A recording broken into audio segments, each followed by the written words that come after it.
Alright, we're back.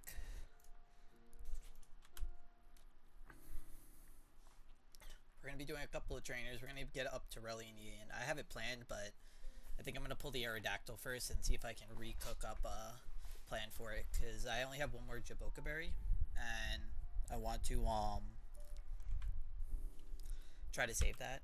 If not, it's also not even just the Jaboka Berry. We're 10% to lose Conkeldra on that. So if I can get Aerodactyl, I want to see if I can recook it. But we got some fights that we're going to do before it. It's either we're getting Aerodactyl or Salamence, but let's take a look first. So what we're gonna do is we're gonna be looking at Clarence, which is a singles battle in rain and electric terrain. So we're starting off with Hydreigon. We have Archeops. We have Electrode. We have Togedemaru.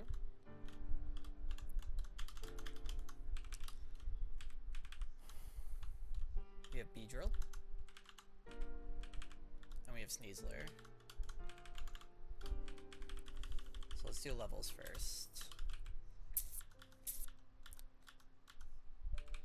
So we have Electro level 91. Everyone's level 91. Cool. Held item, we have an Expert Belt on you. Archeops has a Choice Band, which I need to go get. Choice Scarf on you. I need a Silk Scarf on you. We need a Megastone on you. And we need a Pecha Berry on you. Alright, let's go grab that Choice Band real quick.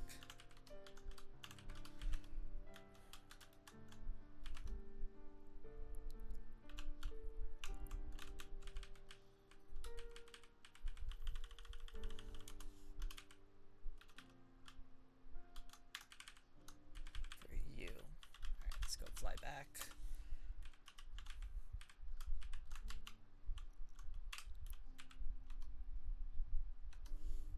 Oh wait, not here. Supposed to fly back to suit topless. Okay, so we have to pre-damage Hydreigon to 210. Let me load up my scripts. I don't have to load up the PP script anyways. Oh wait, no. Yeah, I am going to. So let me load that up too. Okay, so we load up all the scripts. Hey, how's it going, Dark Moon? I'm doing a couple fights and hopefully pull an Aerodactyl. It's 75% Aerodactyl, 25% Salamence for Relly and Ian. And then I'm gonna try to recook that fight. I spent like 9 hours cooking that shit, and like I have it where I always win, but it's a 10% or it's like a list. It's probably 8 or 7% to lose Conkeldra, and we're always losing our last Jaboka Berry, which is kind of unfortunate. But if I can get Aerodactyl, I've seen a lot of people use that to trivialize the fight, and if I can get him to potentially save a Jaboka Berry, that's really good.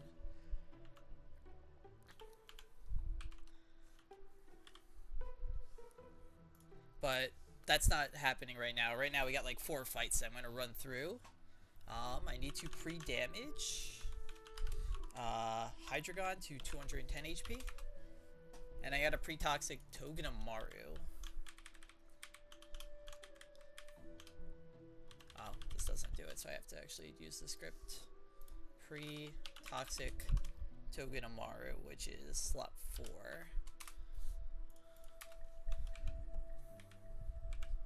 So we have this guy with an Expert Belt, Choice Band, Choice Scarf, Silk Scarf, Beedrillite, and Pecha Berry. This guy also has Natural Gift. Cool. Let me put everyone to the calc, and then we're going to run through kind of what the plan is for this fight. I'm pretty sure this fight's riskless. Unless I missed something glaring. I also haven't looked at this in like a day, so it's a good thing I'm going to run through it real quick. Oh, I saw that in the I saw that. Yo, that Electros is a demon if you let a couple of coils come up. I don't remember exactly what I did, but like I remember I had to like make sure that no matter what, you show it a fast 2-hit KO, because if you do, then it will never set up. And a lot of people have also used I don't know if you had it, but you use like Megadium with poison power and you spam Growl There's a couple of things, but that Electros is definitely a demon because it has no weaknesses. It has Levitate, so you can't even hit it with a ground type move. It's definitely not that. It's not. It does. I wouldn't feel bad about that though. It's definitely a demon. Let's bring over everything.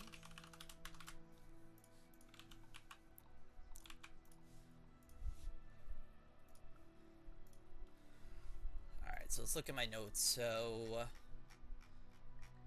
this is in singles in rain and in electric terrain. Oh, I'm looking at the wrong fight. This is Clarence. Hey, that's good, man. Yeah, no. What I'm telling you is over time you're gonna be able to just run through the first couple of splits over and over again, and like get back. You'll get back to where you are in a couple of days. And like as long as you're learning each time, you'll be doing really good. This is my first time ever past the desert, man, and like it's been a wild ride, but like ever since I got past the desert and like Norman, I've been able to control a lot more of my destiny, and that's how I feel like what a lot of people say. So like all of my like experience right now, like this is all my first time doing all of these runs. It's kind of crazy, but it's fun. Am I looking at the right mon? Alright, so right now it's looking like turn 1, we have Hydreigon versus Dragonite. This is in electric terrain and in rain. Let me just double check. Rain and electric terrain, cool. So I have that on the calculator. It looks like I'm just going to outspeed and kill this thing with Draco Meteor. That's going to drop my special attack to 2, and that's going to bait in the Armaldo, it looks like, for Leech Life. I am pre-damaged to 210 HP, so I'm assuming I'm faster than everything, or... I'm not faster than that, but I'm not showing it a kill. Yeah, I'm not showing this guy a kill, so it's just going to be the first guy I'm showing a kill. So this is always going to be Leech Life from this guy. It's never freeze dry. So I'm also showing this guy well, I guess it has a focus dash, but this should always be Armaldo for Leech Life. I'm gonna switch into I'm gonna hard switch, not U-turn, into Archeops. And Archeops is going to always take a Leech Life. He never gets put into Defeatist, and we just outspeed and kill with Choice Band Rock Slide. This is gonna bait out Seismitoad. I'm assuming that's, yeah, it's faster, and it's always going to be looking with either Power Whip or Weather Ball. We're going to switch into Electrode, who takes both of those. At level 91, we never die to Weather Ball. And with Choice Scarf, we actually outspeed it and kill with Giga Drain, where we heal up a fuck ton. This is going to bait out Jinx for either Nasty Plot or Freeze Dry, because technically it's not always seeing a roll with it, which is fine. I'm going to switch into Togedemaru right there and take the Freeze Dry. I'm pre-toxic and I'll be at full HP, and I should be able to Fake Out, which is fine. Right there, breaks his Focus Sash, and because I have a Silk Scarf, I'm doing 70 HP. He has Dry Skin, so he's going to heal about an eighth and then eighth of his HP, and an eighth of his HP is always 29. Let me just make sure that's right. 237 divided by 8. Yeah, he's healing 29, so he's going to heal up 58. So on that second turn, we're just going to be able to Fake Out. This always baits out Aura Sphere from this guy. Never baits out Psychic. We switch into Beedrill, and Beedrill, he won't have his Focus Sash anymore, so we can always kill with U-turn. This baits out the Magnezone. Oh, and this is where we get our chain kill, because we're going to go into Sneasler, and we're showing kills. Wait.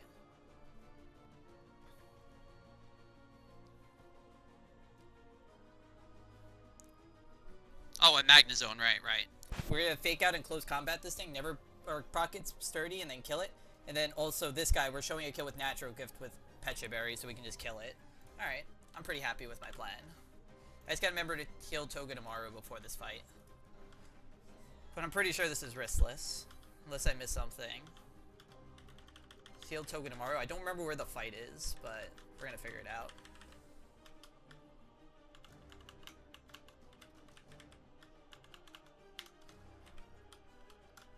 I'm pretty sure this is the 4th fight, so I should be able to count exactly how many fights that I see.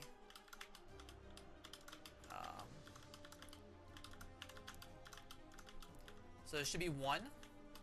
This is 2, that's the double battle. This should be 3, so it should be this person. Alright, let me heal up real quick.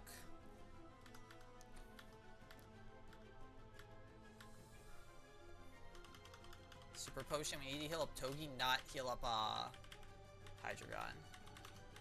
Take one more step. Let me save real quick. Let me triple check everything.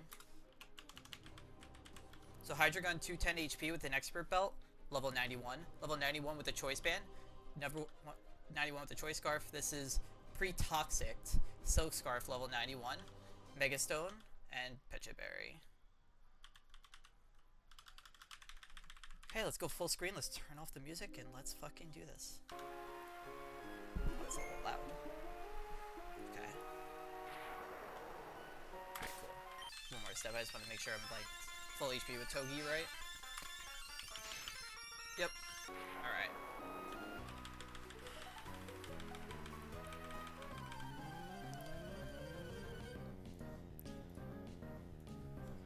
So turn 1, this is a another fight in erratic weather. This is a singles battle in electric terrain and rain.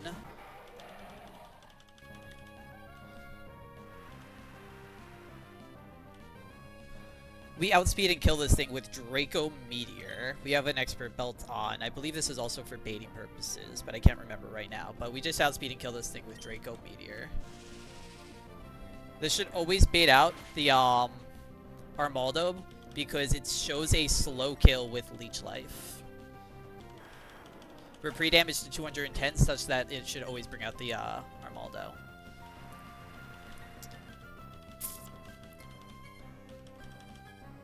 Perfect. And at 210 HP, it can never click Swords Dance because we are showing it a fast 2. We're not showing it a fast 2 KO, but we're showing it a kill with Leech Life. So we should be able to switch right into Archeops. Archeops, even with a max roll crit, is never being put into Defeatist. Perfect.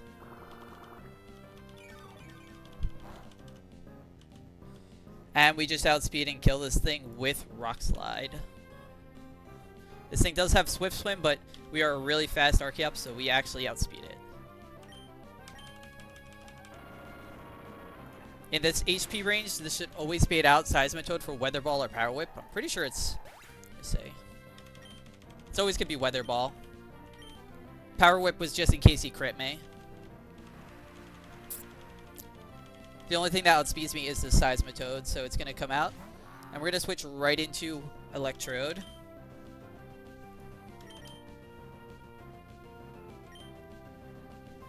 Electrode's never dead to a max roll Weather Ball crit. Max it does is 96%.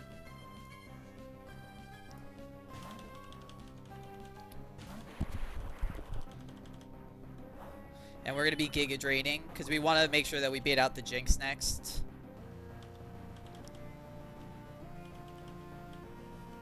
And we're going to heal, basically, I think we're going to heal back up to full here. We click Giga Drain. Just check.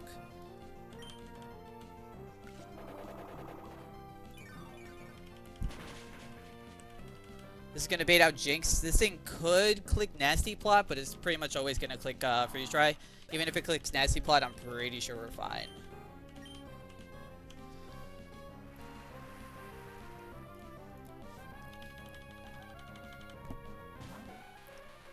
We're going to switch... We're not going to Volt Switch, I don't think, are we?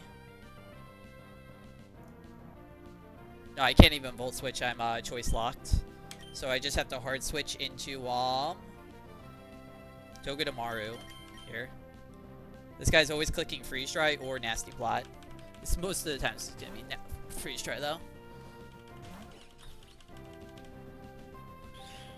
Now we have a Silk Scarf on Togedemaru, so that we can do minimum of 70 damage to this guy. This guy has Dry Skin, so he's going to heal up at the end of each turn. We need to make sure that when we bring in the next Mon that he's not going to what do you call it? Have his Focus Sash up. So we are going to click Fake Out right here. This is going to do a minimum of 70%. Perfect. This always baits out Aura Sphere right here. We're not going to U-turn, we're just going to hard switch. Let me just make sure this always baits out Or, yeah, this always baits out. Aura Sphere. We switch right into Beedrill, who's a quad resist to this thing. And he shouldn't get back to full HP from here. Or else we fuck something else up. We are going to Mega Evolve and we're going to kill this thing with U-Turn. We do 253% to him, so we just need to make sure that his Focus Sash was gone. Perfect. We outspeed after we Mega Evolve, and we always kill with U-Turn.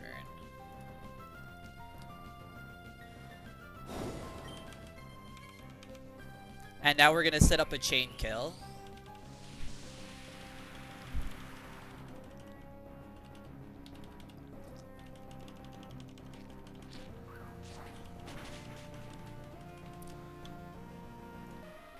We're going to go right into Sneasler right here. Now Sneasler shows a kill to the Tentacruel in the back, and in the front it's going to, and we're showing a or this guy has Sturdy, so it's going to bring out the Magnezone first, because it doesn't see that we kill it. It would bring this out anyways, because we show a fast kill of the Tentacruel, but just a little bit of a plus. Now on this, this is our first turn out, so we can click Fake Out right here. This guy has Sturdy and a Custap Berry, so if he gets below 25%, he can move first. And Sturdy makes it so you can never kill him in 1 HP. But we broke that with Fake Out. And now we are going to close combat and kill him. And then it's just going to bring out the last Pokemon in the back, which is the Tentacruel. Now, usually, you know, you kind of need a good move to kill this thing, but we have Natural Gift and we have a Pecha Berry on. And a Natural Gift Pecha Berry does minimum 100% to this guy. It's a Psychic type move.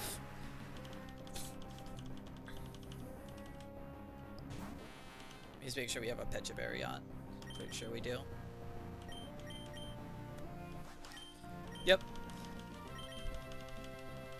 And we always kill with Natural Gifts.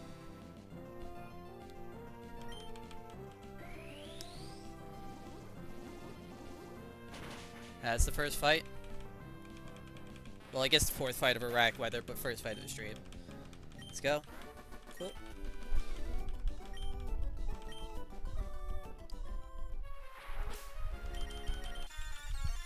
Should just be able to fly back. I got my Hydreigon. Yeah, that was very clean. I'm very happy with that fight.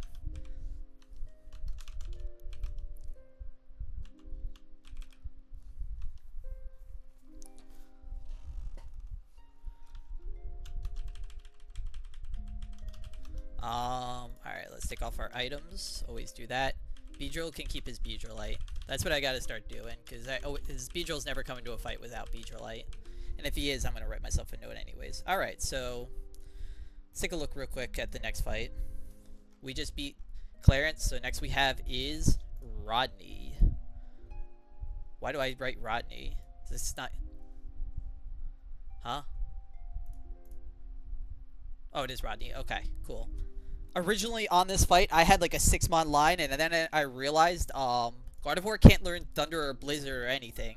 So I reconstructed the entire line, and I found a 5-mon line. It was like a 6-mon line that wasn't exactly what I wanted, because the Pukumuku at the end was a little bit sketchy. But I ended up finding a 5-mon line, where now I can just bring a sack in case I forgot something. That should be 100% riskless. Beedrill is right here. We have Sceptile.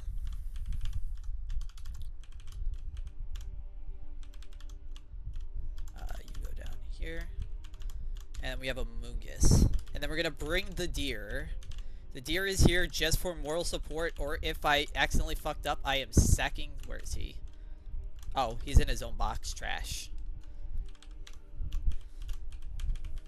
That's my Cave of Origin encounter. Alright, so let's level up some mons. So we're gonna first level up this guy to 91. Amoonguss is gonna be level 89, that's fine. Choice Specs Sceptile level 87 is fine. Yeah, I would have literally preferred anything else. Like, I could have got Audino to get Mega Audino, which would have actually helped me in the double battle I need.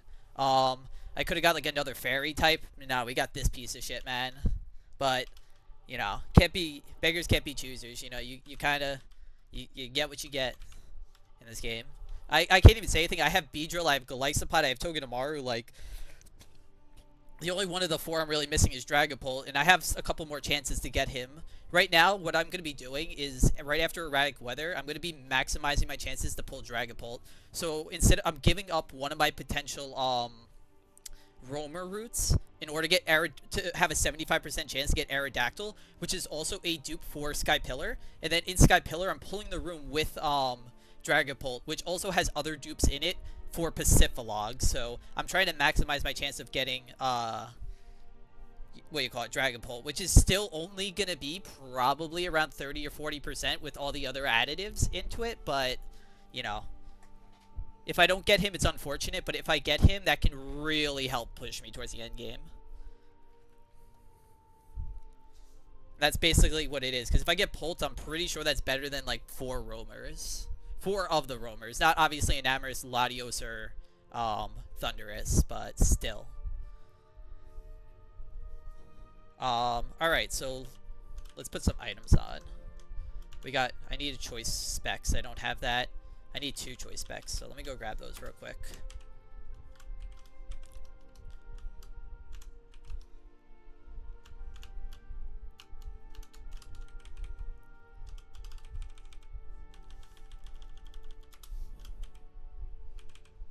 Alright, so choice specs. Let me grab the second one from you.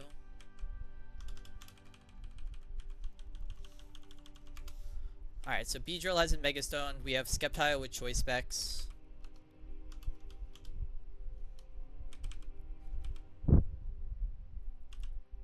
We need a Mungus with a Pecha Berry. I don't even think he needs his Pecha Berry. He's just kind of like, whatever. And, you know, this deer shouldn't even be here. Give him a Citrus. I don't have an item on Hydreigon. I think that's more or less because I don't need one. Not that I care about one. If I don't need it, I'm not going to put the item on. I've learned my lesson. If I don't have an item in the slot, I even wrote no item, I'm fine with no item. Alright, so let's do our pre-damage real quick. Let's put everyone in the calc and let's run through the line. So I haven't looked at this again in a couple days, so, well, 2 days, but still. Or I guess just yesterday, but still. 3/166, so let's make sure I have all of the guys. So we have this guy with choice specs level 91. This guy level 91, 274 with no item. This guy level 91, pre-damage to 166 with this Beedrillite. Choice specs level 87 with full HP, and Mungus here, and then our little guy. This guy's level 89, which is fine. This is what I calced. Okay. Let's run through it in the calculator real quick just so I remember what we're doing. So we have Lantern. We have Hydreigon. We have Beedrill. Where's my Hydreigon? Right here. We have Sceptile. We have a Mungus. And Weirdeer. So turn 1. What is this fight in? This is just in rain, this fight. So this is just a single battle in rain. We are going to...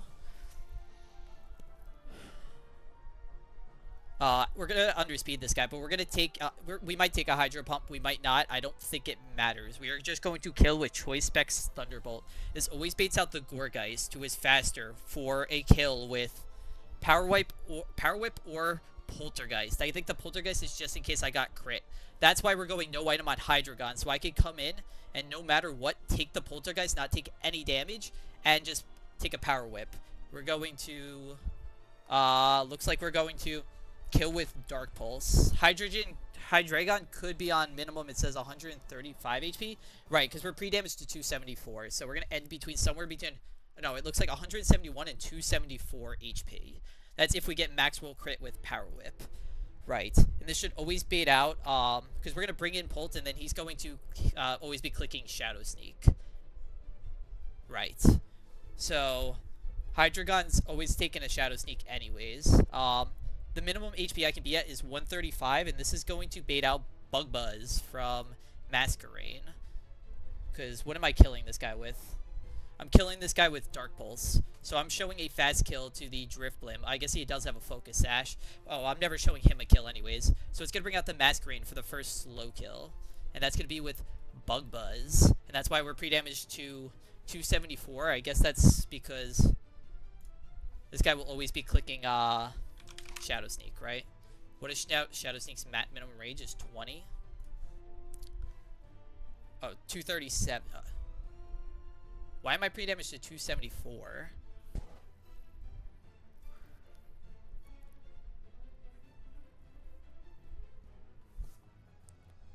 $274 minus Shadow Sneak, which should be 20. That brings me to 254. Why am I... But I'm not baiting out Bug Buzz, because Power Whip can miss.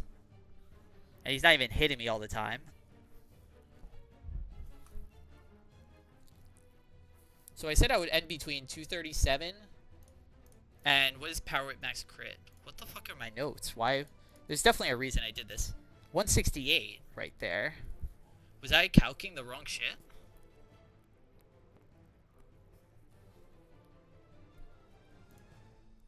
Huh. I don't know what the hell I was calcing. Because this should be 168. And then Hydreigon. This guy's in rain, right? What is this guy in? He's in rain. I'm not in electric terrain anymore. And this thing's only doing 20.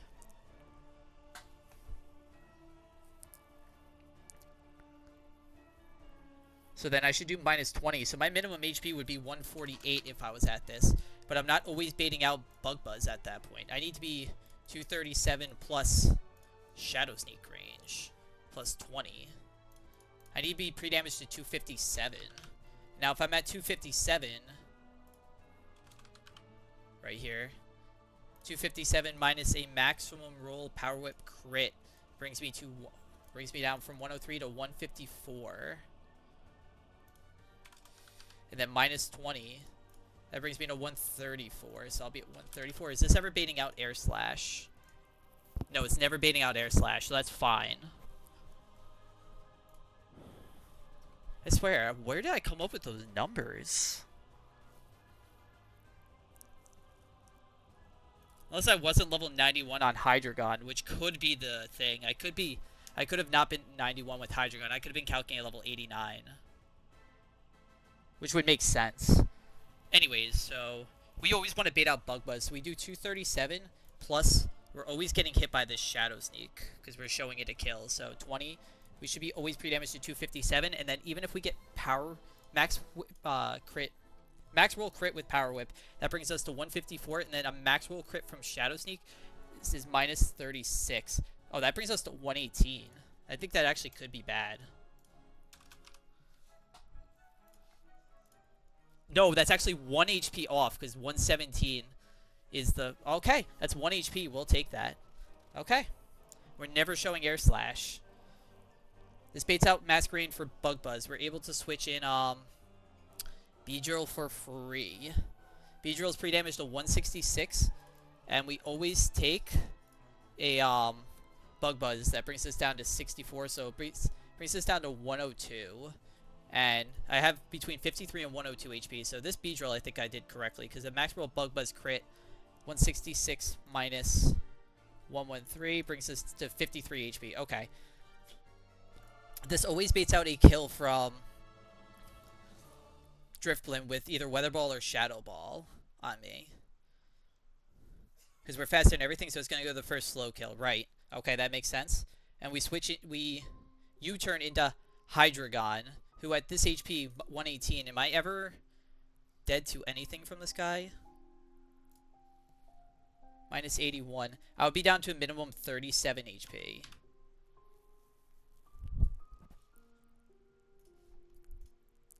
I'm never dead to a Weather Ball crit. So it should always be fine and kill with Dark Pulse. This is going to bait out a random move from the Blastoise. Don't really care because I'm going to switch into Sceptile with Choice Specs. Always live. Kill with Leaf Storm. And then the Pukamuku, I can just switch in Amoonguss and just fuck him up. Alright, so I need to update my Hydreigon's pre-damage to 250 or 257.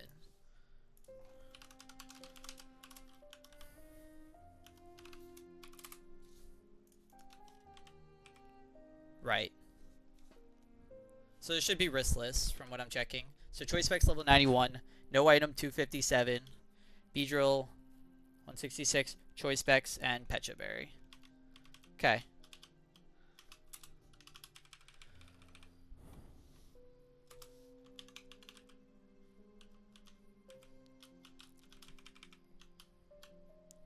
Good thing I checked that out, just not going through my notes. I must have been calcing with Hydreigon like level 89 or 90 or something when I calced it.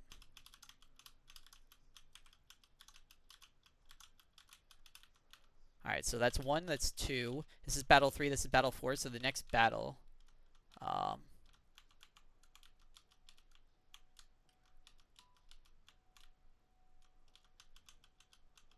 the fuck is this guy? Here he is.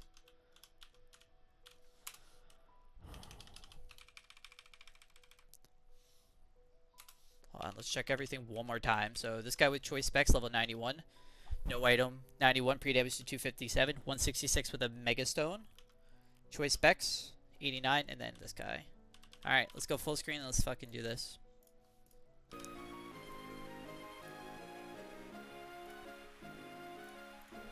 This is in rain. Right, okay.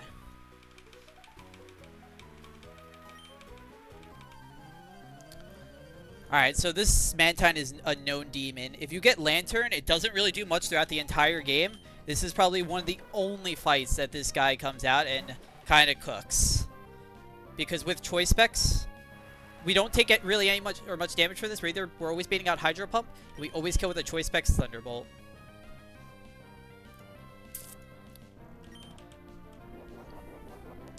This thing is like a literal demon. It's faster than so much shit. So tanky.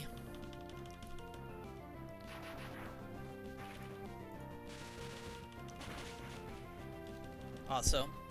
This is always going to bait out the Gourgeist. At this HP, it's always going to be, yeah, it could be Poltergeist. It's unlikely, but it's going to be Power Whip most of the time. As we spoke before, we're going to switch right into Hydreigon. Hydreigon has no item, so if you get hit by a Poltergeist, it's going to do no damage.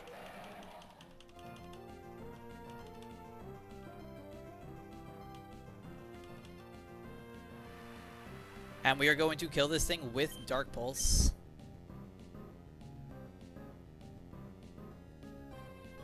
Just make sure that makes sense. Kill with Dark Pulse.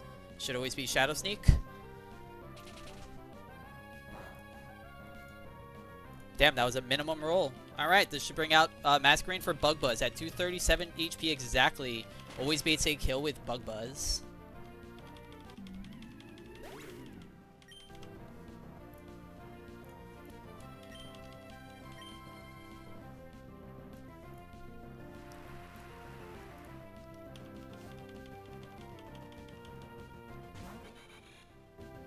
We are going to click, it says I'm going to click U-turn. Let me just make sure I can click U-turn. Yep. Right. So we're going to U-turn. This guy has a Life Orb, so he's going to do the little bit of chip we need on him. Our Poison Jab with Beedrill is only going to do 90%, but he has a Life Orb, and the U-turn chip makes it so it always hits us. We're going to switch right into pre-damaged Beedrill on this Bug Buzz.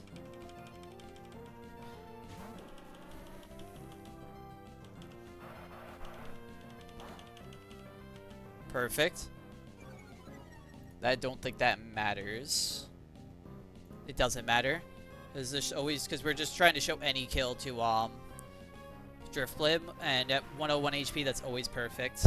We are going to click Mega Evolve, and we are going to kill with Poison Jab.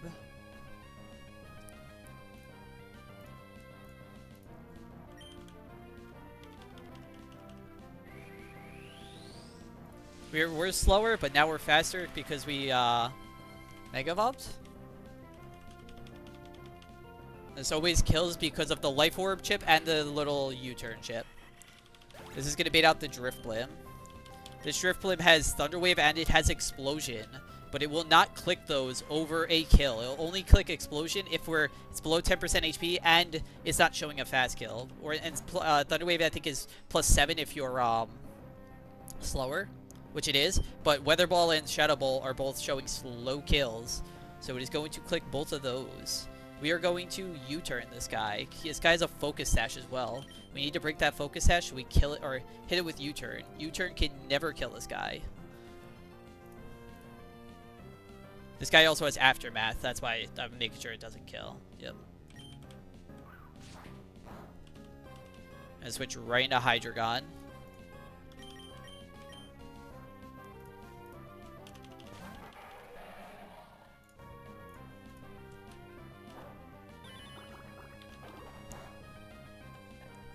That's fine. And with that little U-turn chip that did about 16%, we always kill with Dark Pulse. Dark Pulse is not a contact move, so it shouldn't trigger Aftermath.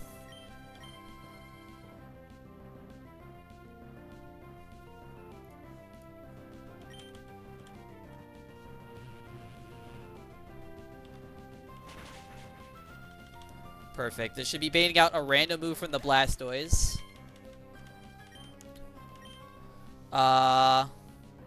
It could. No, it can't because we show fast 2-hit KO, so it can't even click Iron Defense. It could click Protect. Doesn't really matter. We're eventually going to hit this thing.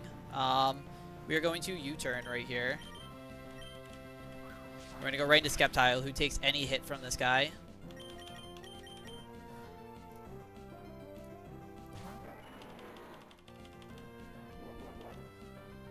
And Leaf Storm does a minimum with choice specs of 116%.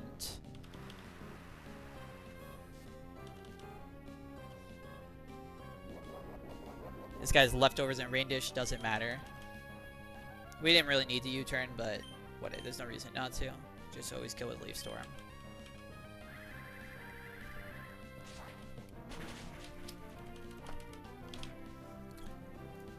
Now this brings out the Pukumuku with Toxic, Soak, Recover, and double Team.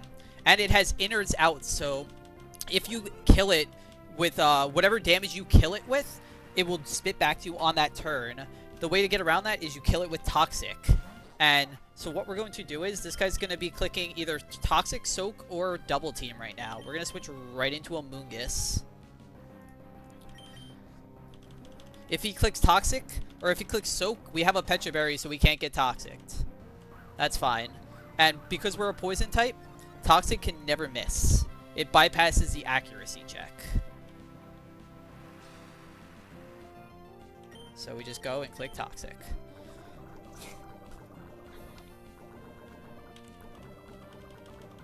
And we have another Poison type, so we can just switch between the two.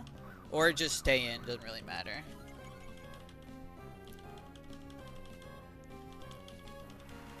If he clicks Soak, we'll switch to Beedrill. This might take a little bit, but it's fine.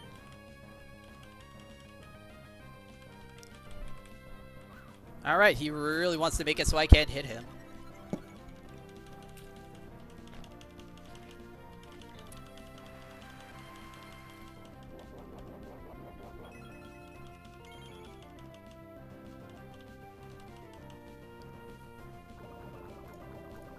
You know, we could try to hit him with an energy ball. Let's just fucking try to hit him.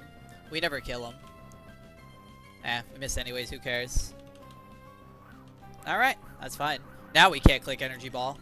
Because now there's a chance we could kill him. Even though it doesn't really matter because it only does the amount of damage to him and I have more HP than him. So, it wouldn't really matter.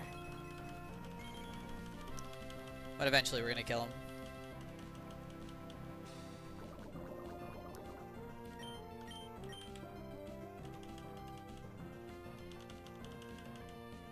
Alright. It's fine. Initially on this guy, I was having to, like, sit there and, like, figure out a way to hit him with magical leaps and not kill him and shit. Like, I just figured now that I can have this guy in, it's just so much easier.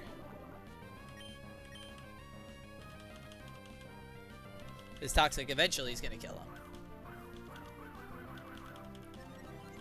surprised he just keeps on clicking double team. He's not even clicking soak.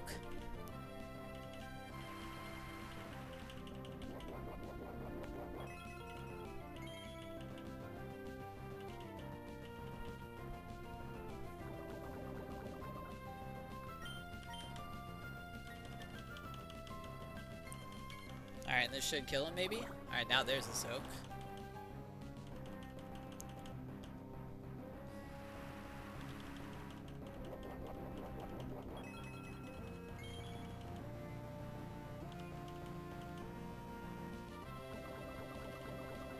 Alright, he lives on 1 HP. Well, I really don't feel like taking a toxic on this guy, so let's bring it to the fucking deer just in case some weird shit happens.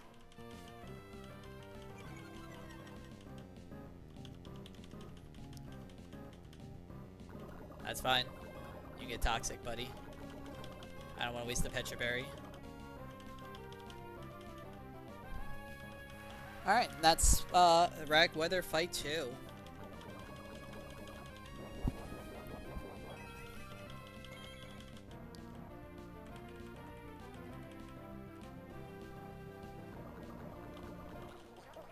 Turns out should not trigger. Even if it did, it would be barely any damage. I guess also switching to the deer makes it so I siphon off experience to other people, which is pretty good. Save our game.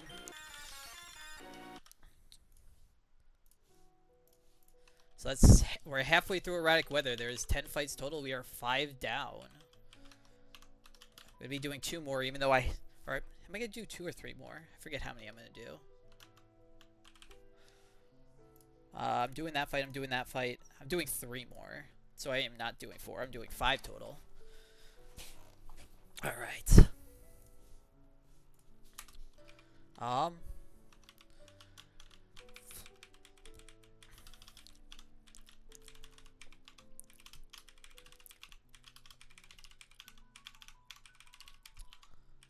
Let's take off items. Oh, forgot to leave the Beedrill light on. It's fine.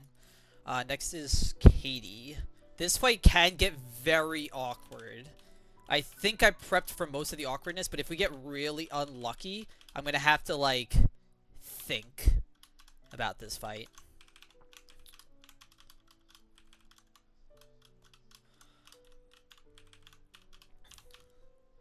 I got a strat from Biome Mill for this one. And it's basically the crux of my thing. I think it's a pretty cool strat. The problem is some weird stuff can happen.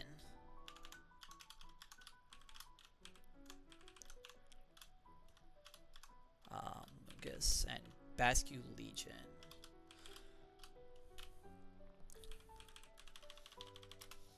We're gonna be abusing Switch AI. Hopefully, that's the plan. We need a choice band and a choice scarf.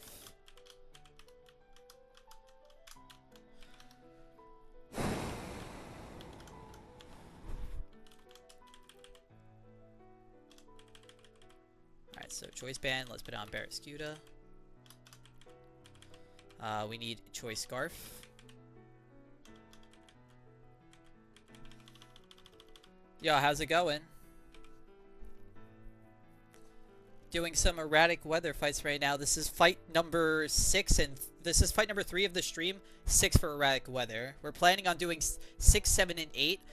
We're not going to be doing 9. I have it planned, but we're going to be pulling an encounter instead to hopefully make it so I can try to make that fight not risk as much as it is. Life Orb on this guy. We need Beedrill Light right here.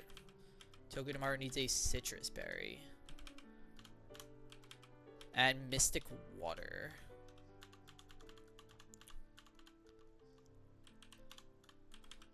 I need to...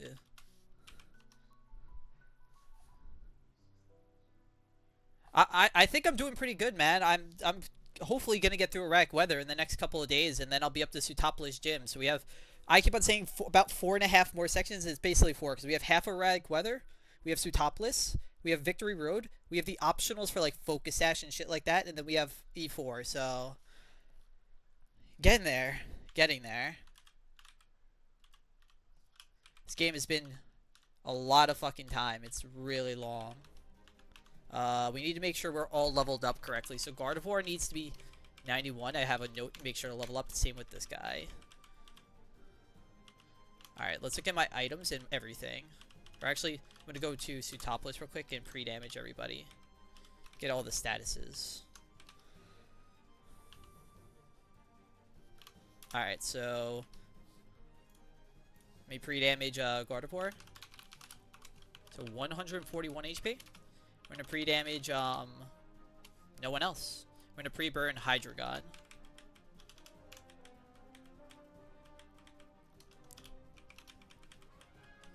Okay, so let me see, and then we're going to run through the fight what we're doing. So we have level 91 Choice Band Barraskewda. We have Choice Scarf, 141 HP on this guy. Level 91. Life Orb, pre-burned.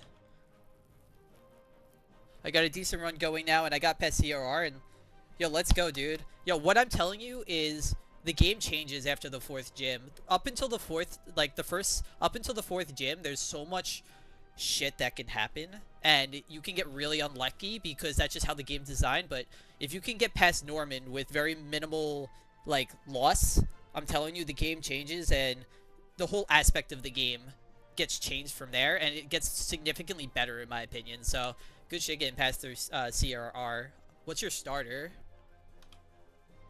We have Togedemaru with a Citrus Berry, and we have Mystic Water on this guy. Cool. Hey, 3 deaths is really good up until there.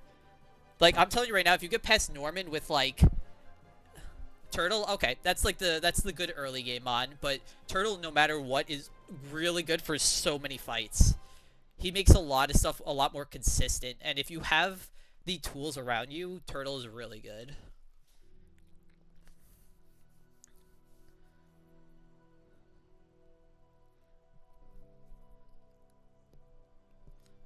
Let me make sure that I cooked this all right, so let me put everyone into the calculator. Am I on the right screen now? Let's go to this screen real quick. So we got Barraskewda, we got Gardevoir. You got this guy.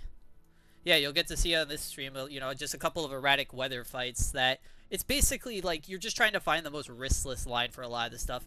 Where this isn't any more like Seafloor Cavern and shit where you're risking shit.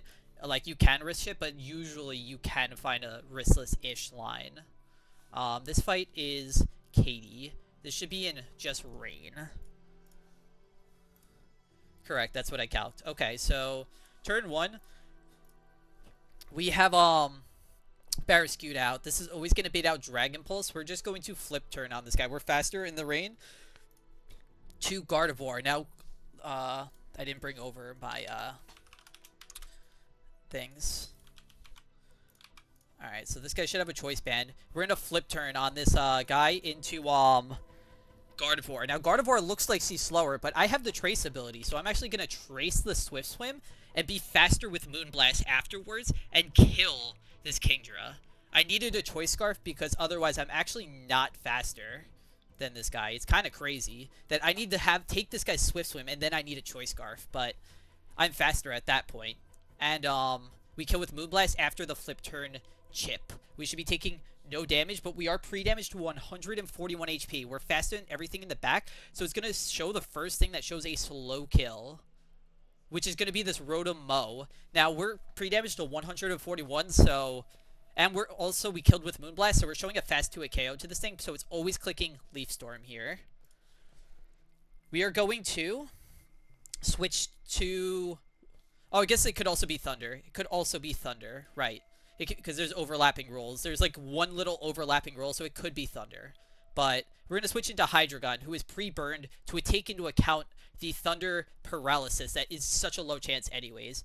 And basically what we're doing is we're going to Hydreigon to just always bait out Signal Beam from this guy. Because after the Leaf Storm, I should make sure. Yeah, these are all -2 special attack. Yeah, it still always baits out Signal Beam from this guy because we're showing it a kill. So we're basically just going to click U-turn on this guy. We don't care if we crit and proc his Iapapa Berry because we're going to go into Beedrill, who always just overkills it anyways. And we're going in on a free Signal Beam. And we're going to kill it with U-turn. And we're going to bring in Togedemaru. Togedemaru is always baiting out the first fast kill, which is going to be cross chop with this guy. We're going to switch between Togedemaru and Basque Legion on consecutive sucker punches and cross chops, bait him out, and then we're going to just put this guy in the blender with a bunch of U-turns on him. So basically, we're going to force him. Wait, Signal Beam can confuse?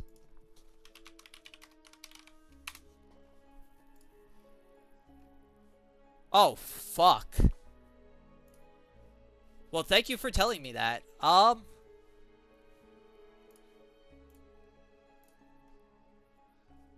guess what I can do is I can go back to Hydreigon at that point. Fuck, I didn't even think about that. I guess if it confuses, I would just go back, because I'm baiting out Thunder. I would go back to Hydreigon and U-turn back. And hopefully it doesn't... I have like 2 or 3 times? Fuck, I didn't take that into account.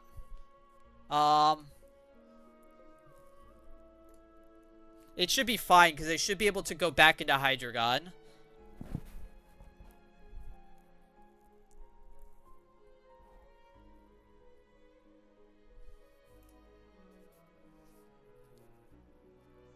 If that's the case, I shouldn't U-turn then. Because I want to have as high enough HP, because I don't need the HP on from... I don't need to chip this thing, because Beedrill always kills it. It doesn't have a focus sash. So what I can do is I can write hard switch.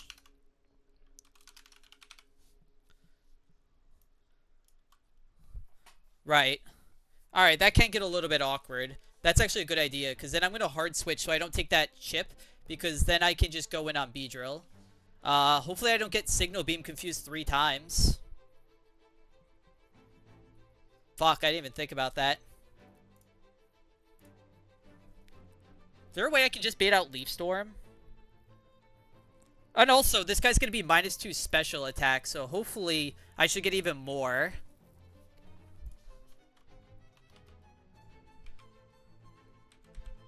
No, thank you for telling me that, because I'm going to save a little bit of HP on Hydreigon, and we'll see. Hopefully, because if I get, like, triple crit or some shit can go wrong then, I think. I think this should be cool. Hold on. I'll show the rest of the line, basically, what it's going to be. But I'm pretty sure that what I have is looking pretty good. I just need to make sure. So, Basque Legion, with this thing, always kills with Liquidation into Aqua Jet. I just need to make sure. This is, like, the important thing right here. 156 plus Aqua Jet, which is 73, does 229 HP. That always kills. Cool. And this guy always dies to Barrascuda Close Combat. And this guy always dies to Draco Meteor. Nah, it's not fucking happening. There's other fiction that can actually happen in this fight. I'll get to that when I get to it. But I think this fight... Thank you for telling me about that, because I would have actually been genuinely shocked. And having the extra HP on Hydreigon is definitely welcome. Alright, so this is fight 1. This is fight 2. Fight 3, fight 4. There's no optional right here, but I'm pretty sure after this guy there is an optional. I'm pretty sure there's an optional right here. You have to, like, hang to the top and you should never trigger him. Yep.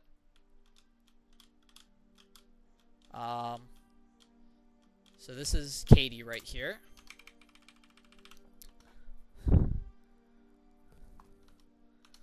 Yeah, now I'm thinking about it. Like, I'm just glad I have the extra HP that I can do this shit.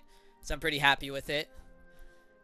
And I'm going to be able to take at least 1 or 2 more hits, at least, because I'm not U-turning between each one now. Actually, what I can do is I can still U-turn the Rotom Mow. And if he does that, I can just go back to Hydreigon and U-turn again and kill him. Okay, that's fine. That's literally fine. So I still want to U-turn then. Because what I'm going to do is I'm going to U-turn him, which does 50%. It could trigger his Iapapa Berry if I crit. But then I could just switch right back into Hydreigon and then just U-turn again, I think. And U-turn should always basically kill him. And if not, I can, if I'm like risking Hydreigon, I can always do some shit later on. But now I at least thought about it, so now I know. Alright, cool. Let's send this shit. Let me just check my notes one more time. Dude, after the Seafloor Cavern, I went into Archie and I had a level 80 fucking Barraskewda rather than a level 89. And my Archie got really scary because I wasn't consistently 2-hit KOing the Swampert.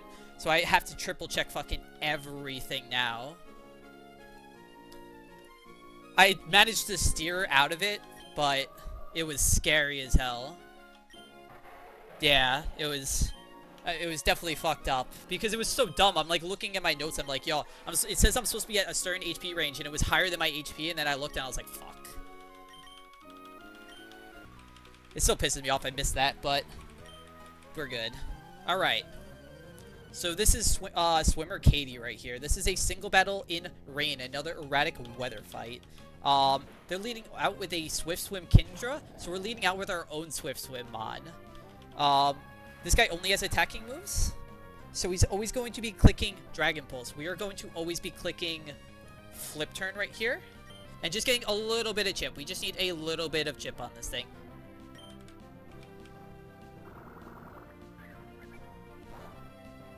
The Crow and Del... Oh, right, dude. It's really fucking... You're gonna learn that, like, every mistake you make, like, comes and bites you in the ass in this game. It's so... You have to be so on point and triple and quadruple check everything. And it just seems like if you forget anything, the worst situation usually happens. It's the fucking worst. So right here, we got this little bit of chip on this. We have, Trace right now, which Trace this guy's Swift Swim. So now with a Choice Scarf, which I believe we have,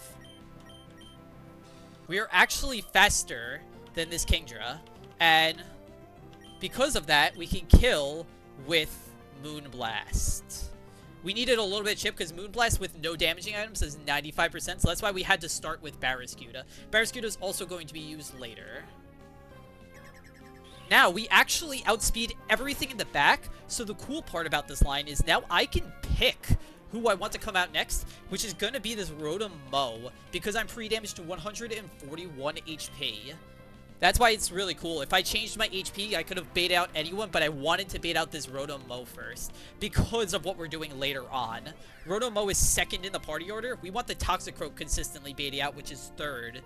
So right now, this is always baiting out. Most of the time Leaf Storm, but it could be Thunder. There is a small chance it's Thunder. It doesn't really matter. We would prefer Leaf Storm because it's going to lower his special attack. We're going to switch into Hydreigon, I believe. Again, we prefer not to get crit because, as I was reminded before, this Signal Beam can confuse. But if we get crit, it's fine. As long as we don't get crit twice and confused, then we can start. Then we're gonna have to start sweating.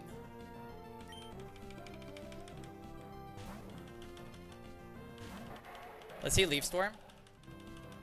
Perfect. Let's not see a crit. Just makes it a little bit safer. Perfect. It's gonna lower his special attack to -2.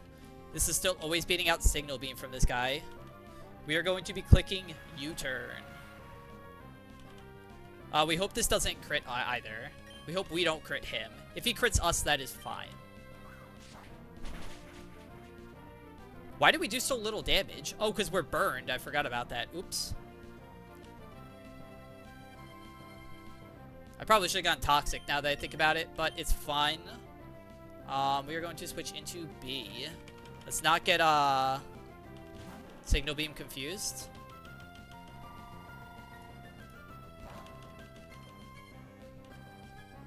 Okay, cool.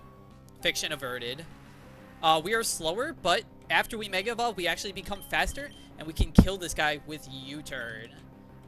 And because we kill this guy with U-turn, we get to pick out who we want next. Never punished, man. Never punished. I've been punished plenty. My fucking Altaria will tell you what happens when you risk shit. Mega Altaria. That thing was so sad to lose.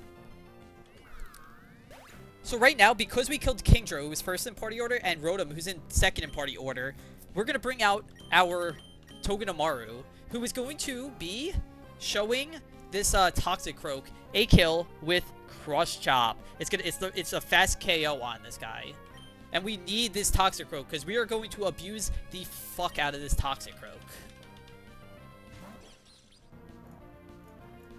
Now, I found this strat from Biomill. I did not create this myself, and it is not entirely riskless.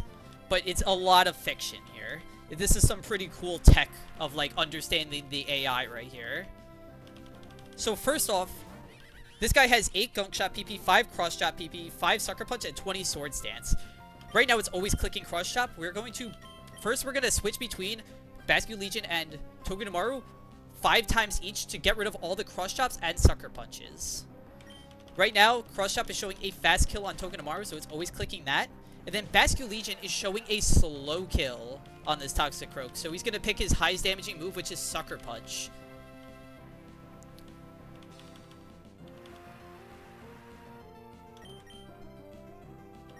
So we're going to switch right back into Togedemaru here. This should be Sucker Punch.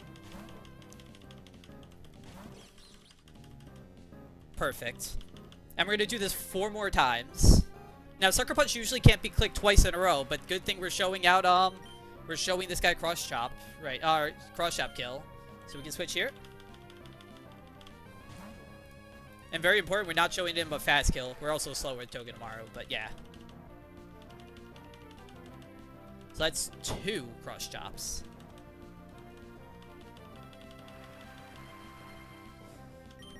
Switch right back to Togedemaru.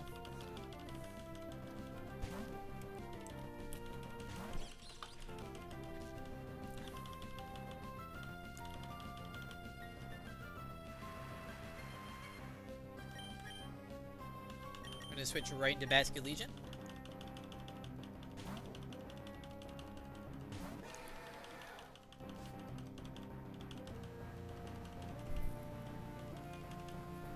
That should be 3 Cross Chops.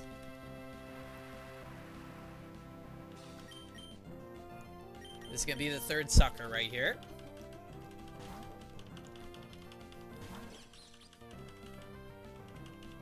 Perfect.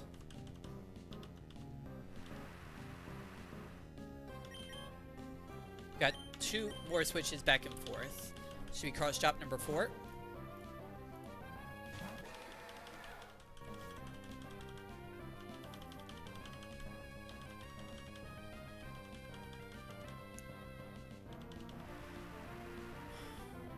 Sucker Punch, so we're going to switch right here. It's 4 and 4 right now.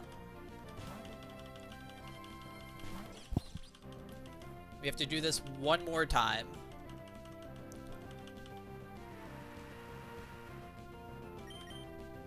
We're going to hopefully, if this works correctly, we're going to break this guy's ankles is what the hopeful thing is. Shit can get a little bit weird at the end, but I think we have it still, but the breaking of the ankles is even cooler. Alright, so this is going to be the last Sucker Punch. We're going to switch back into Togedemaru here. So, this is something very important to know with this guy. So right now, he has 0 Cross Chops, 0 Sucker Punches. So his only damaging move is Gunk Shot, which has negative score because it is, what do you call it? Because it's completely ineffective. But we're on Togedemaru, we're actually not showing this guy a kill, and we're not showing it a fast 2-hit KO, so he can set up here. So what we can do is we're going to let this guy click Sword Stance, which is right now +6. Switch AI only happens, I think, when everything is -5. So I should be able to Spiky Shield here 3 times. Let me check my notes and make sure that's exactly what I want to do. But we should be able to click here, Spiky Shield 3 times, and he should set up. If this guy switches here, we're kind of fucked. But you should click Sword Stance 2 more times now. Because he can set up. This still has a positive score with setup. So we're going to click Spiky Shield. It doesn't matter if it hits or not. But you should click Sword Stance. Perfect. And now he's going to click Sword Stance 1 more time. This gets a little scary, obviously, because, you know, +6 fucking guy. But it's fine. We Spiky Shield, that's fine. That's the 3rd Sword Stance. He is now +6. Because he's at max attack, it is now a negative move. So he is going to be either switching out 50% of the time. We do not want him to stay in. We want him to switch out. So we are going to spam U-turn now on this guy. Let's see a switch out. Perfect. This should be right into Dreadnought. Perfect. And now we're getting to break this guy. I know, dude. I'm. What can I say? I'm cheating, man. I got all those. And we're gonna switch right into our Barraskewda. Let me just check.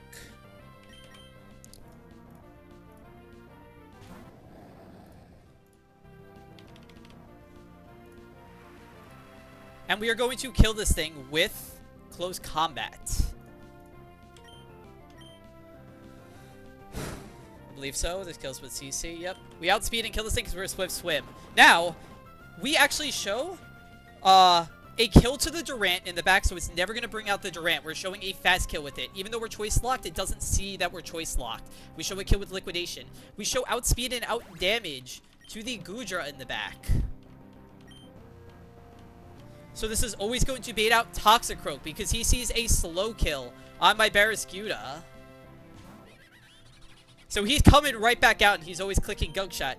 We're going to go right back into Togedemaru here.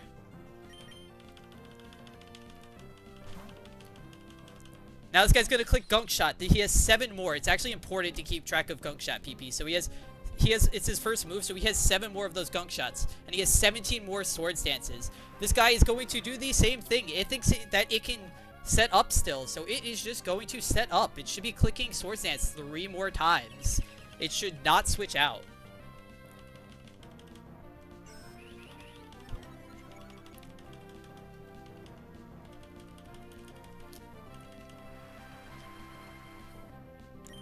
We should be able to Spiky Shield. One more, this. Dude, I keep on just hitting these Spiky Shields, these 1 and 3s. What the fuck? I didn't come up with this strat. I took this strat from someone else, but it's really cool how this works. And then we should be able to click it 1 more time. And now he is +6. So now he is a 50% chance. And we're going to slow U-turn on this guy. And we're going to keep on slow U-turning on this guy. So we can click U-turn. Hopefully he just withdraws. Perfect. And this is going to be... Is this Durant? This is Durant. Perfect. And we U-turn on him. The chip doesn't really matter, but we need to make sure that we had Basque Legion in versus this Durant. We needed him in first. We can't switch in on this Durant. We need Basque Legion out. Now, this guy is going to probably click First Impression, but he could also click Leech Life, which is why we need to make sure that Liquidation into Aqua Jet always killed. And because of the rain, because of the Mystic Water, because we're level 91, and because we scaled our attack a while ago, we always barely kill this guy. So we can click Liquidation here. We are never dead to a First Impression max roll crit or a Leech Life crit. That's fine.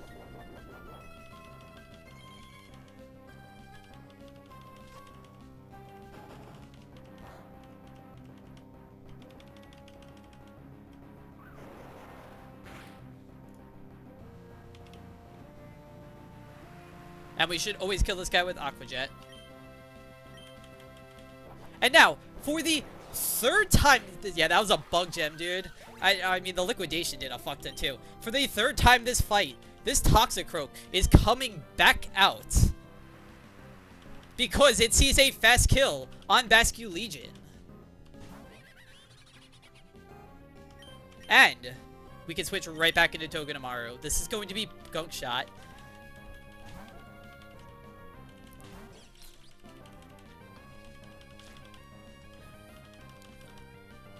And now he is going to set up another 3 Sword Stances.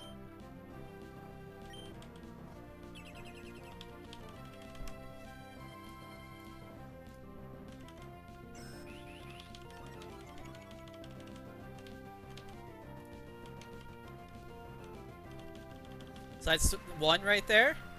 We're going to hit this time. Alright, we didn't get another Protect, but it's fine.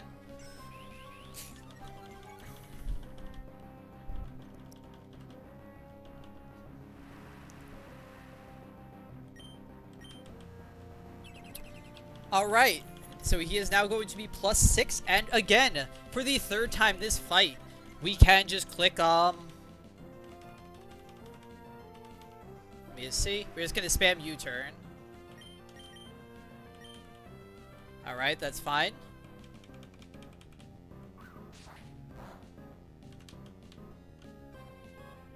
We're gonna switch right to this guy, because I'm pretty sure this guy shows fast 2 at KO, so we can't just switch. I could also go like Gardevoir or something, but it's fine.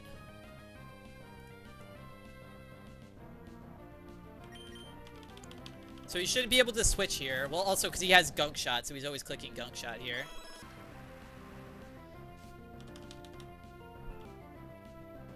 Alright, so we're going to go back to Togedemaru.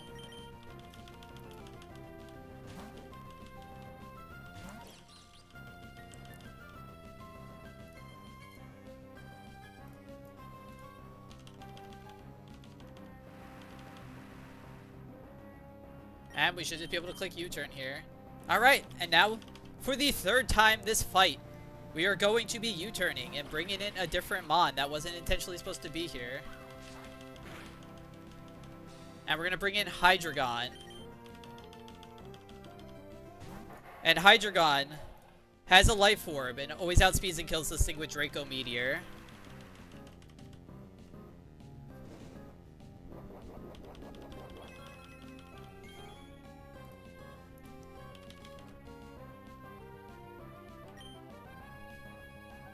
Let's make sure. Yep. Minimum is 102%.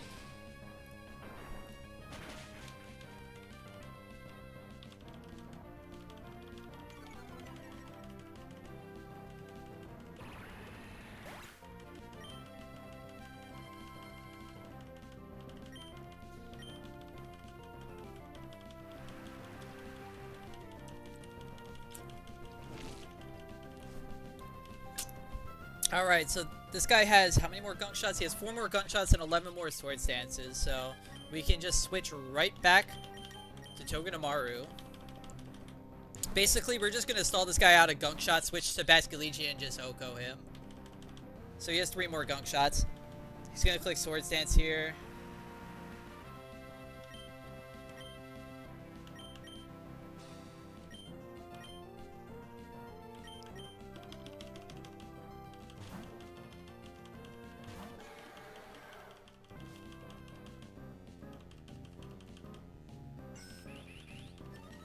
I guess I should be U-turning. I shouldn't be hard switching, because then if he accidentally clicks his Gunk Shot or something, I would kind of be screwed. Yeah, that could have been. I don't think I was risking anything there, but that's gonna be Gunk Shot.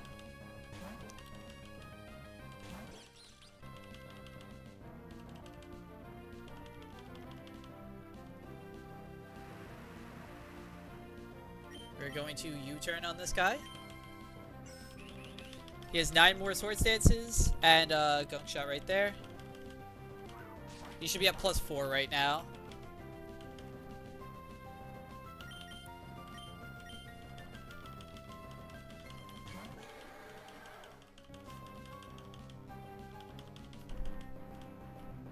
Alright, so this is baiting out Gunk Shot.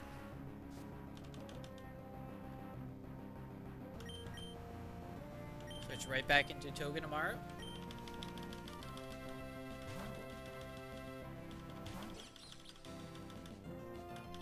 He has 1 more Gunk Shot.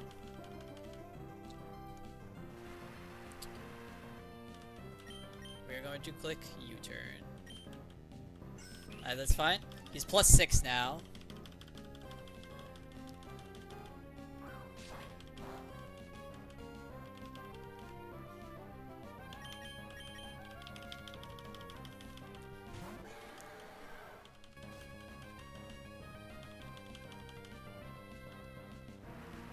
Alright, so this should be his last Gunk Shot right here.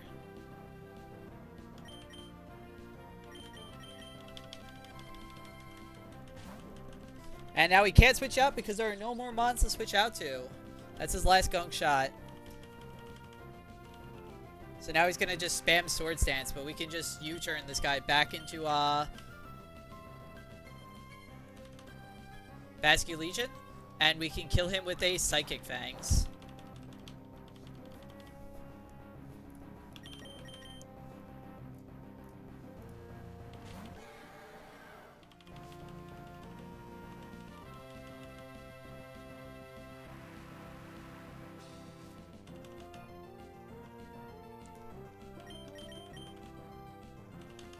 And that's this fight right here. Let's go.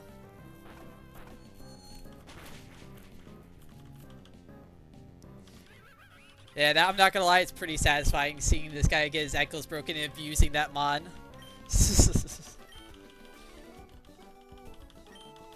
I love that line. It took a while, man. That was a lot of fucking turns. That was like a 40 or 50 turn line, but pretty fun line, I will say. Definitely one of my favorite lines that I've seen. Again, I didn't create that myself. That was totally on BioMill for creating that and doing that, but very happy with the line.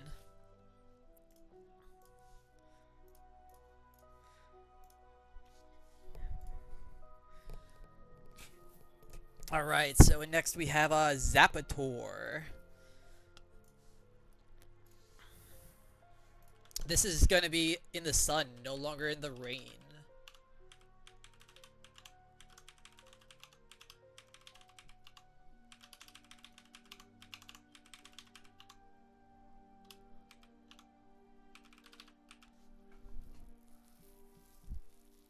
Dude, Magneton's really good. I'm assuming, I don't remember, do they always have Magna Pull? Because if you have Magna Pull, I'm telling you, you can Magna Pull so many good mons. Like, you can Magna Pull Excadrill, Aggron. If you get to Lilycove, you can do Metagross. You can get Corviknight, it's the big one. You can Magna Pull so many Steel types, and Steel types are really good. Especially Excadrill, and I would say especially Aggron. Oh, you got okay, rip. I haven't done any analytic gaming, so I can't speak if that's good or not, but it sounds like it's gonna be a bitch to, like, for calcing purposes, it can be a bitch. Maybe it does good, though. Actually, it could be pretty decent, because you're usually slower on that guy, so you can have a lot of decent damage, but I feel like the Magnet Pull and getting those things is really good. We need Arcanine. Noivern? The Noivern, this took me so long to figure out the Noivern on this fight. Like, I found my minus speed Noivern actually has a place. Oh, okay, that's really good, though. Yo, I'm telling you, he warms up the box, but as soon as you get it, that thing is one of the best mons in the game. Like, I'm telling you right now, for especially, like, I had Seafloor Cavern. If I had a... Seafloor Cavern is where it also, like, I think that thing is godlike if you get it. I wish I had one. It would have made my Seafloor Cavern a lot more safe, and I probably wouldn't have had to risk this ugly-ass Bruxish. Or not risk it, I wouldn't have had to just straight up sack it.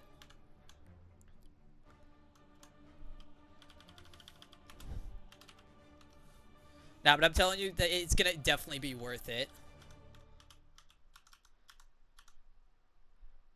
We need an Aspearberry on you. We need a Citrus Berry on you.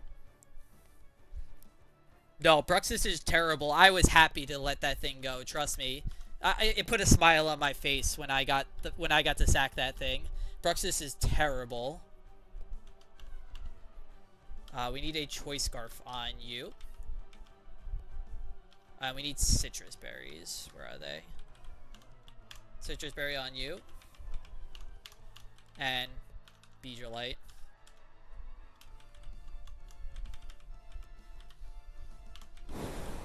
Alright, so Monkey has an Aspearberry. I need to level up these guys. I even wrote myself a note. Need to level up this guy. Need to level up this guy, so they should all be 91. Nah, but Bruxish is terrible. It had one thing that it did. Hold on, let me pull it up real quick. First fight of Seafloor Cavern. All of these fights have permanent Aurora Veil, so you need something to break it. My Bruxish. Let me hold on.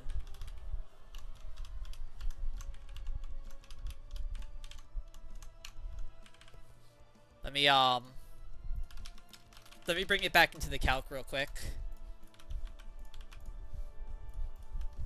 Put this thing back in the death box. I just wanted to put in my calc. On this fight right here, this is permanent Aurora Veil. At level 89, it outsped this Kingdra by 1 point. So that I just came in and I was able to just Psychic Fangs break the Veil. Other than that, I was having to risk a lot of shit because Octazooka accuracy drops doesn't or makes it so you can't still use Brick Break. If Brick Break misses with an accuracy drop, it doesn't break the Veil. Luckily, this guy was faster, and then I just sacked him, literally first Mon.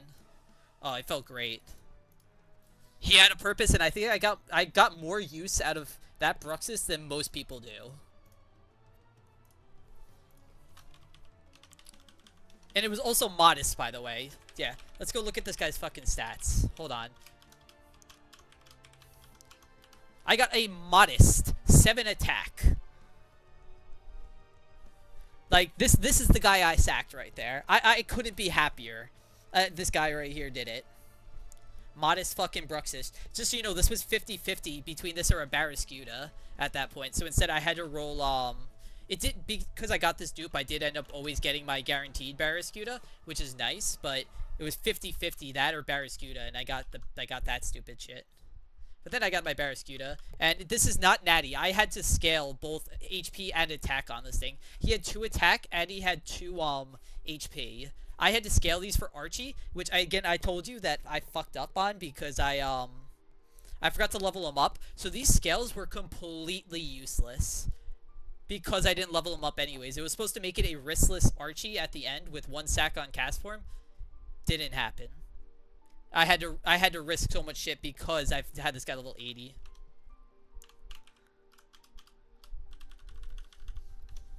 Let's look at my notes and let's see what I have on this fight. So we have pre-toxic on Beedrill, that's it. Let me pre-toxic him.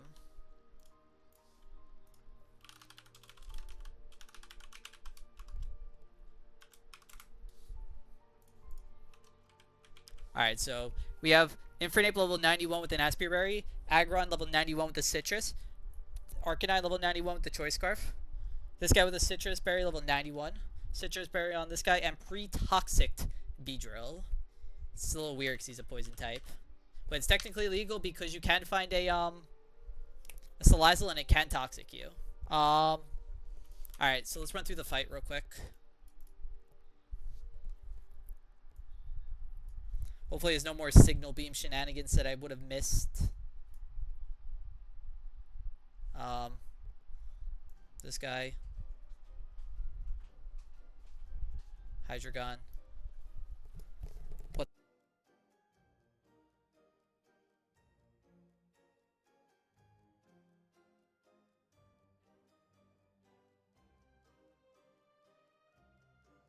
Alright. Alright, so we got Beedrill. So, this fight is in, who is this? This isn't Clarence. This is not Katie. This is, Zapator. This is in Sun. This is not in Rain, so I need to make sure I calc. Okay, so, it is Sun. So, this fight right here, turn 1, we are just going to outspeed and kill. We're our -1 attack. I should be pre-damaged, no? No, I'm not pre-damaged. Cool. I know why. So, turn 1, even if I'm -1 attack from the Intimidate, we still just always outspeed and kill this thing with Overheat. Don't even need to fake out. We always just kill this thing with Overheat. We are always baiting out a fast kill from this guy with Acrobatics. We are going to switch into Aggron. Aggron takes the Acrobatics like a champ and always baits out either Flare Blitz or Solar Beam. We need this a little bit of chip damage. It doesn't look like a lot, but the damage is so razor thin that it works out, because we're going to be taking a different amount of max damage from Solar Beam and Flare Blitz on Arcanine, where we're to come in and we're just going to, with a Choice Scarf, outspeed and kill this guy with Rock Slide. After taking that damage, we should be between, Arcanine should be between 178 and 256. Let me just make sure. So Arcanine 302 minus minimum roll of Flare Blitz, which is 46, puts me at 256, correct? And Solar Beam, which is a 124 maximum damage, 304 minus 124, puts us at 178, which is exactly what I have. Cool. So this should bait out the Venusaur, who is in Chlorophyll and faster, for only ever Solar Beam, or only ever Earth Power. Should never be Solar Beam by 8 damage. That's why we needed to do this pivot into Aggron right there. So we're going to switch into Noivern on this thing, and we're just going to 2-tap it with Air Slashes. Even if it Weather Ball double crits us, never kills us, and even if it Growth Weather Ball hits us, we have a Citrus Berry, so we should always end between 123 and 192 HP, I calced. this is always going to bait out Ice Punch or Wild Charge from this Electivire. It can never be Weather Ball. We're going to switch into Aggron. Aggron, with the chip from before and that chip, is always going to bait out either Earthquake or Weather Ball. Aggron should end between 116 and 196, which never shows Wild Charge kills. So it should always be Earthquake or Weather Ball. And then we're going to switch into Hydreigon, who is going to take that. And then it's always baiting out Ice Punch, who we then go into Infernape. So we're doing a lot of fucking switching on this Evire right here. And after it hits my Aggron and it hits my Infernape with those things, we have an Aspie Berry on Infernape. We are going to outspeed and kill with Fake Out into close combat, not Overheat. This is going to bait out the first guy that we don't show a kill on. But the reason we can't Overheat is because we need to show this Slurpuff of kill. So it's going to bait out the Slowking for only ever Psychic. We switch into Hydreigon, who, after all the damage that he took, only ever baits out Ice Beam. We switch into Beedrill, who is pre-toxic. And at this point, we can just do a chain kill, because Mega Beedrill kills this guy with Leech Life, and then kills this guy with Poison Jab. So we get another sick chain kill. I've been loving setting these fucking things up. Let's just check everything. So Aspie Berry, Citrus, Choice Scarf, Citrus, Citrus, Beedrill. We just gotta make sure to heal up Beedrill.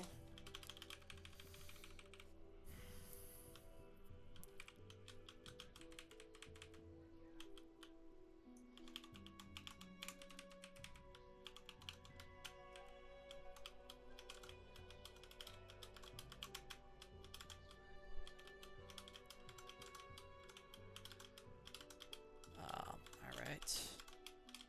So this is 1. This is 2. This is 3, 4. There is no optional here. This is 5. There is an optional here. I'm going to check out Beedrill's HP because I need him pre-toxic. He's fine. If we stick to the top, we are always fine, I believe. Yep. We then go to the left. This is Swimmer Katie, which we just did. This is not Zappator. I'm saving in case if I run into him, that's oops. I need to heal before it. I just don't know where he is. Oh, there he is. Okay. I need to heal up. Medicine. Super potion. Do I not really have anyone pre-damaged? I guess not. Doesn't say anyone pre-damaged. And when I ran by it, I didn't see any pre-damage I needed.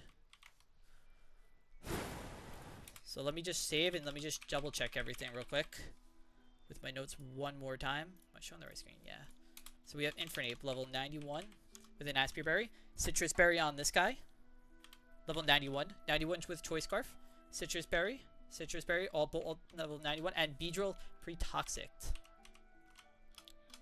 Oh, he took another tick. I have to heal that up. There's an Oran Berry. I don't think I need to. Oh, whoops. That could have been bad. I kept the Beedrill light on this guy, right? I didn't actually put on Oran. Cool. Alright, because I moved, so let me just check everything one more time. I know I'm being paranoid, but after that Archie incident. Aspire, level 91. Citrus. Choice Scarf. Citrus. Citrus. Beedrill light. Okay. Let's go full screen and let's fucking do this. Dude, it really hit me is all I gotta say when I realized I fucked up. After, like, this, I've been on this run since December, or, Christmas, so it's almost been 2 months I've been on this run. I started this run on Christmas Day.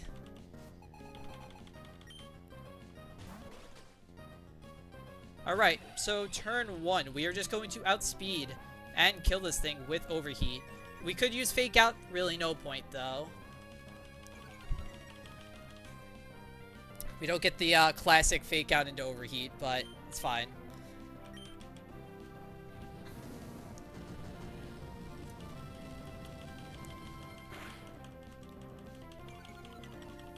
This is going to bait out the Talonflame for Acrobatics. Fast kill.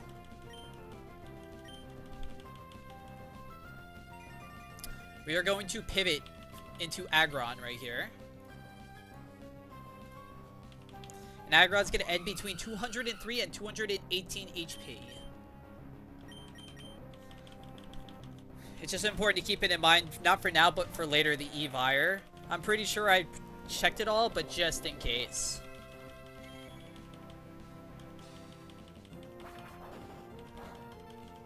This is now going to be either Flare Blitz or Solar Beam. We are going to switch right into Arcanine.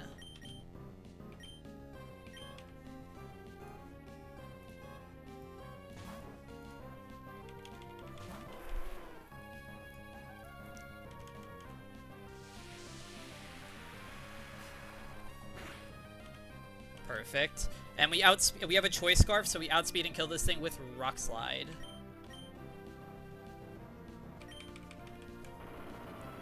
This is going to bait out the Venusaur. It is the only thing that is faster than us, and it's going to always bait it out for Earth Power. The minimum roll of Earth Power is 292 HP, so we had to make sure to take a little bit of HP right here, which we did. The maximum roll of Solar Beam is 172, and we never were put in that range. So right here on the Earth Power, we're going to switch into Noivern. This is what took me so long, because this thing is minus speed. This thing is usually dog shit. But it is actually the only mod in my box that could consistently beat this Venusaur in a 1v1. Very surprising. This thing's fucking useless. Minus speed is just not it. 123 base speed's great, but minus speed is not it. So this guy can either click Weather Ball or Growth. It doesn't matter. We are going to click Air Slash. Make sure. Yep. That's fine. We have a Citrus Berry on so that we can monitor and regulate the HP ranges that we're dealing with. From what I've calculated, we should always end between 123 and 192 HP. So we're going to just Air Slash, because he can't Growth anymore because we're showing it a kill.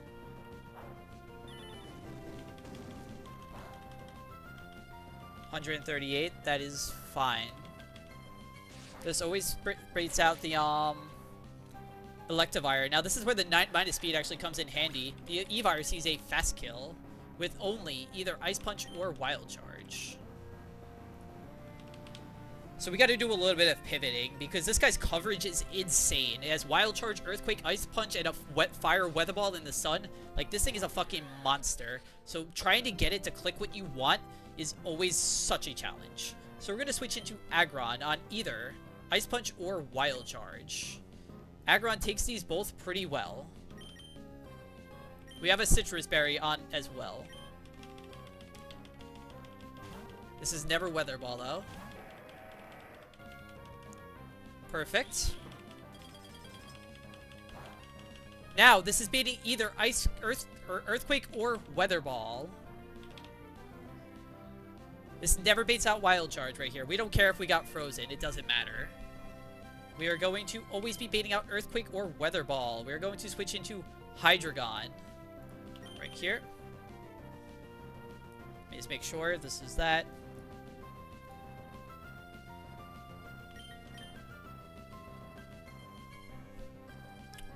Just making sure. Yep. He is taking 10% of his HP right now. Just keep that in mind.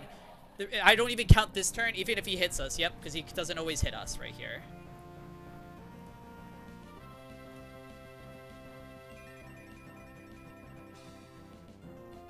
And now we are going to click, we're actually faster. This guy has 223 speed. We have 232 speed, so we can click U-turn here.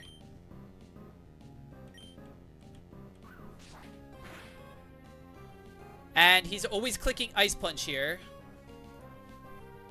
I believe. Yep. So we switch right into Infernape. Infernape has an Aspire Berry and takes this Ice Punch like a champ. He's gonna be taking not too much damage. We have between 160 and 200 HP all the time. We have an Aspire Berry. Perfect.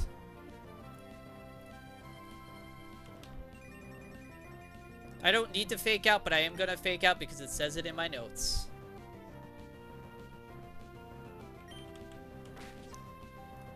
Because of the ranges, I could always just kill him with close combat. Let me just make sure. And kill with close combat.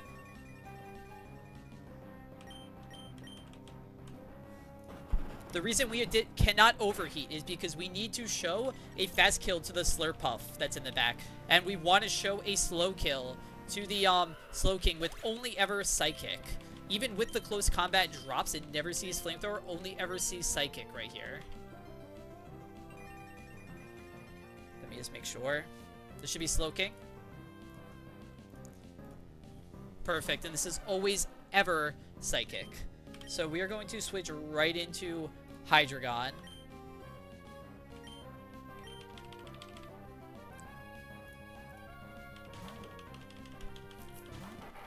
I guess if it was also Flamethrower, it could have been fine. The main reason we're switching here is because we want to always bait out Ice Beam. Now, we do not want to U-turn this guy. We want this guy having as much HP as possible because it doesn't really matter, but it just makes me feel better. We're going to switch into Beedrill.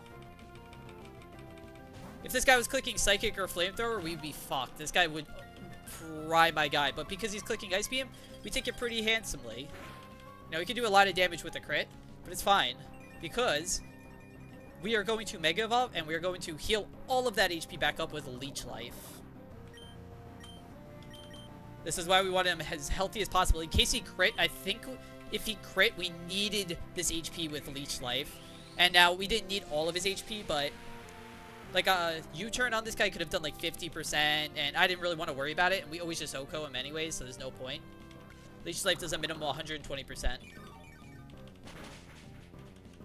Perfect. And we are set up to always just chain kill this Slurpuff in the back. This Slurpuff usually has Unburden, and it has a Fairy Gem, so its Dazzling Gleam will do a lot more damage, and then it will become twice as fast. But if you don't allow that to happen, then it's no problem at all. This thing can become a demon, though.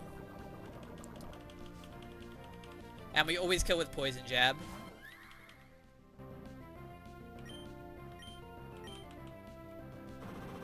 And that's Zapator. The real tricky part of this fight was I couldn't bring out Hydreigon for a Draco Meteor kill because that always baited in this Slurpuff. So I had to play around that the entire time. With Hydreigon cannot kill with Draco Meteor, otherwise it brings in that Slurpuff, and then it gets Unburdened, and then it becomes a nightmare. And then you just can't deal with it. Alright, I believe I have one more fight planned, and then we get our encounter. We have Zaya.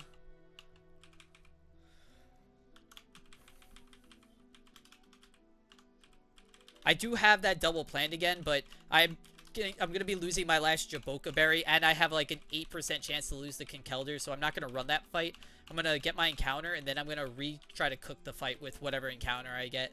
If it helps, it helps. If it doesn't, at least I tried. Alright. Let's switch screens.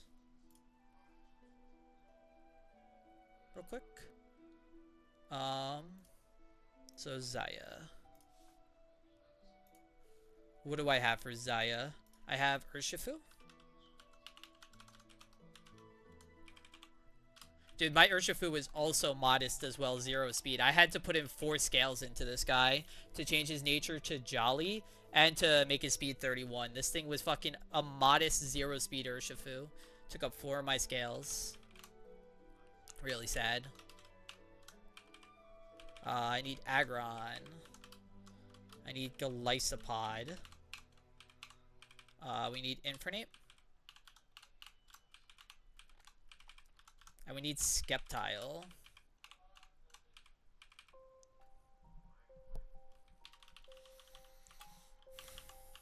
Okay. Let's do the level up first. I have notes to level up. Alright, so 91, 91, 91. This guy's 89, which is fine. And this guy's level 88. I don't think I needed to level him up, but I just wanted to make sure because of, I need that guy in Overgrow. That's why. We need black glasses. Alright, so black glasses on you. We need a Choice Scarf, which I have. Aggron I have no item on. Glycopod I have no item on. Infernape I have no item on. And I have a Miracle Seed on this guy. And we have a lot of pre-damaging. Looks like we're coming straight out of a fight. Pre-damage Arcanine, who's in slot 2 to 217. We're going to pre-damage Glycopod, who's in slot 4 to 165. We're going to pre-damage Infernape, which is in slot 5 to 216. And we're going to pre-damage Sceptile to exactly 130 HP. Oh, whoops. Okay. Let's export over all the sets. Okay. Let's bring everyone in.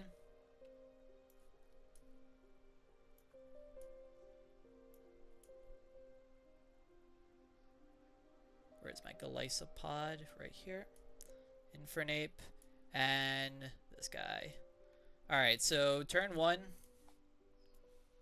We're just going to outspeed and kill this guy with Wicked Blow. This is going to bait out the Charizard for Flamethrower. Because I think we outspeed everything else in the back. Let me check. I think we outspeed and out damaged everything. Wait. Oh, I'm not calculating in the sun. I'm like wondering. I'm like, what the fuck?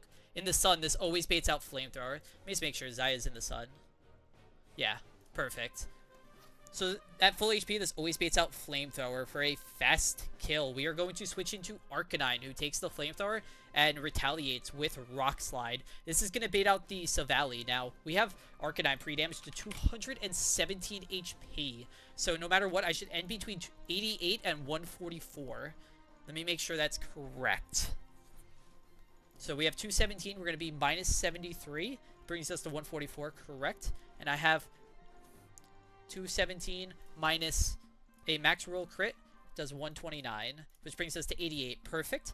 So this will always bait out the Savali for a slow kill with multi-attack.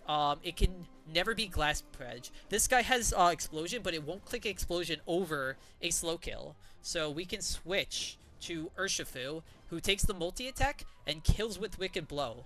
Now, this is going to go with the first guy that we don't kill in the back.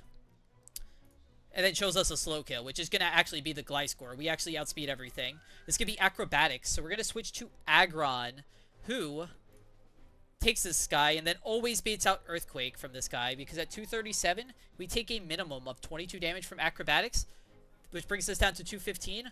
Always baits out Earthquake, which is 216 damage. We're going to switch right into Glycopod, who is pre-damaged to 165.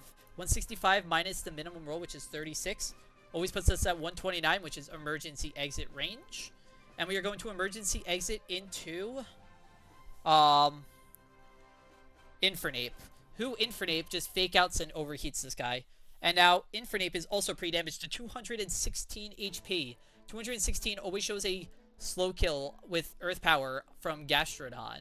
So it's going to always Earth Power. And we're going to switch into Sceptile, who takes this Earth Power.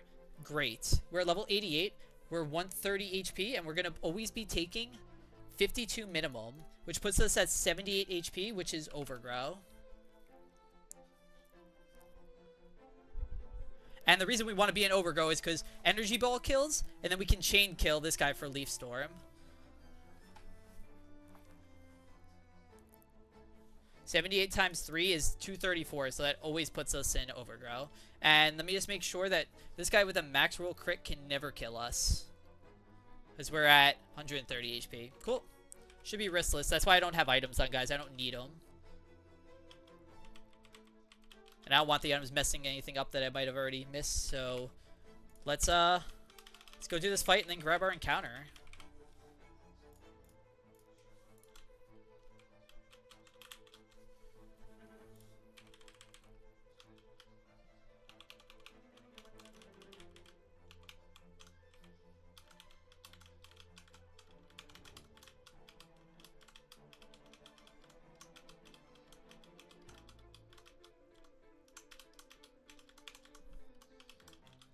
So this is fight 1. That's fight 2.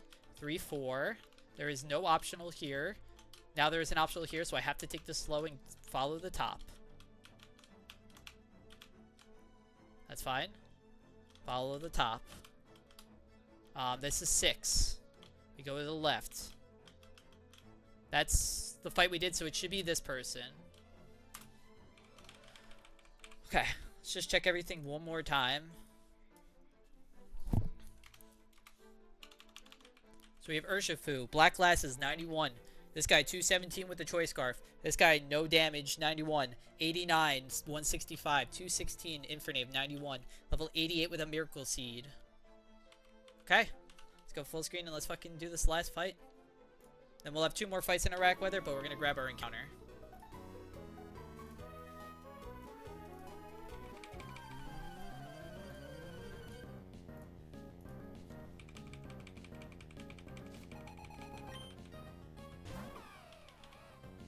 Alright, so, turn 1, we just outspeed and we kill this guy with Wicked Blow. Nothing too fancy.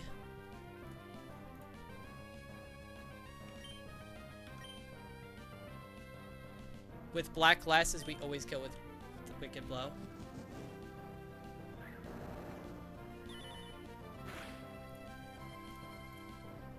Oh, we crit him. Lucky. Well, Wicked Blow just always crits. This should always bait out the Charizard for exactly Flamethrower.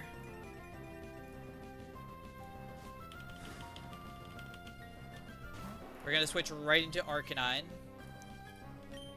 Arcanine is like a quad resist and still takes a fuck ton from this, which is so interesting.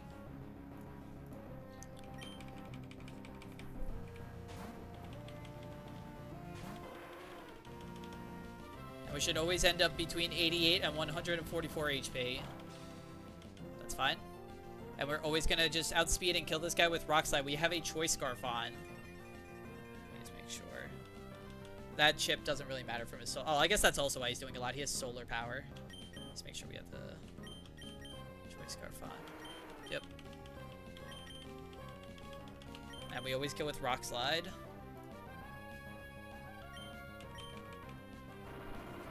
This is always baiting out the Savali at 140 HP. Always shows a kill with multi-attack, so he can never explode.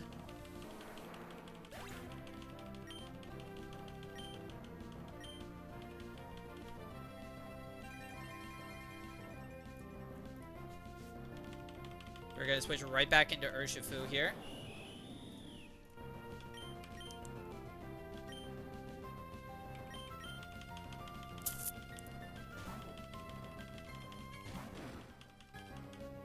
Perfect.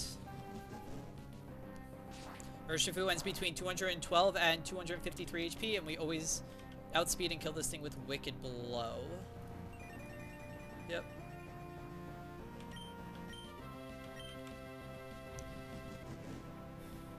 This is gonna bait out. We needed that little bit of chip because we need to show the Gliscor a kill always with Acrobatics, so we can never set up with, I guess it couldn't set up anyways because we show fast 2-hit KO, but still. It just makes it so the Acrobatics is always coming out. So on this Acrobatics, we are going to switch to Aggron.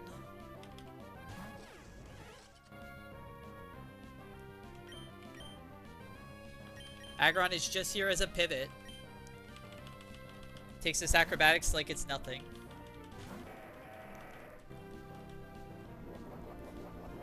And after this damage, it's always going to put us in Earthquake range. Minimum roll of Acrobatics puts us at 215 HP. And the minimum roll of Earthquake is 216. So we are going to switch into our Golisopod.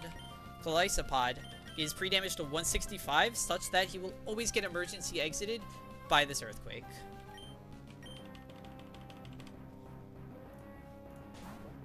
We did all that just so we can get a free switch to Infernape to get him in. This guy was gonna freaking fry my entire team. Now we switch into Infernape. And we are going to click the tried and true best combo, Fake Out into Overheat.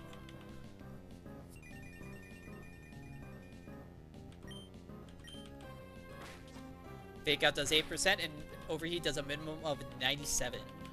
We are faster than this guy by 8 points. No, I do not have a GMO ape. I wish I did. If I had a GMO ape, a lot of this shit was a lot easier. We are pre-damaged to 216 HP, such that this Gastrodon will always see a kill with Earth Power.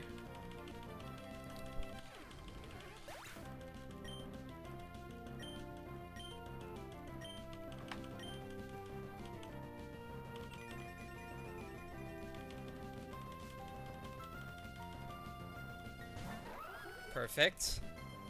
And on this Earth Power, we always switch to our pre-damaged Skeptile. This can never be toxic. It's always Earth Power because he's seeing a kill. And now this hit from Earth Power is always going to put us in Overgrow range, which I believe is 79 HP. I went to 78 just in case. And that's fine. Now that we are in Overgrow, with a Miracle Seed, we kill this guy with Energy Ball. This guy has a Rindo Berry, so he takes less damage, but even through that, Skeptile in Overgrow with a Miracle Seed is still a beast. We could not go Choice Specs because we have to Chain Kill. There's a Primarina in the back. And Energy Ball. I guess I could have gone Choice Specs now that I think about it. Because Energy Ball does 99.6 with the Miracle Seed, so I guess I definitely could have gone Choice Specs. It's fine. We're just gonna Leaf Storm and fucking kill the Primarina. Leaf Storm can't miss, and we win.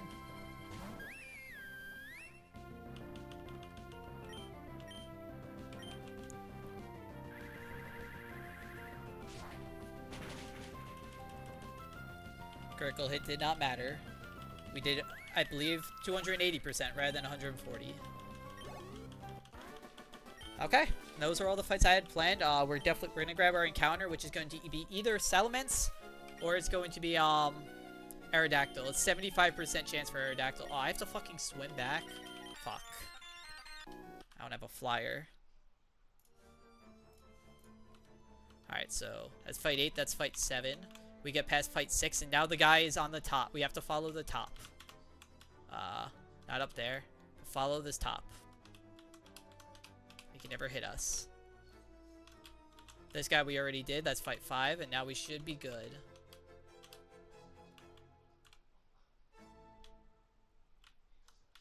That's fight 4. That's fight 3. This is fight 2. That's fight 1. So now we're back to the start, so we can just follow the left.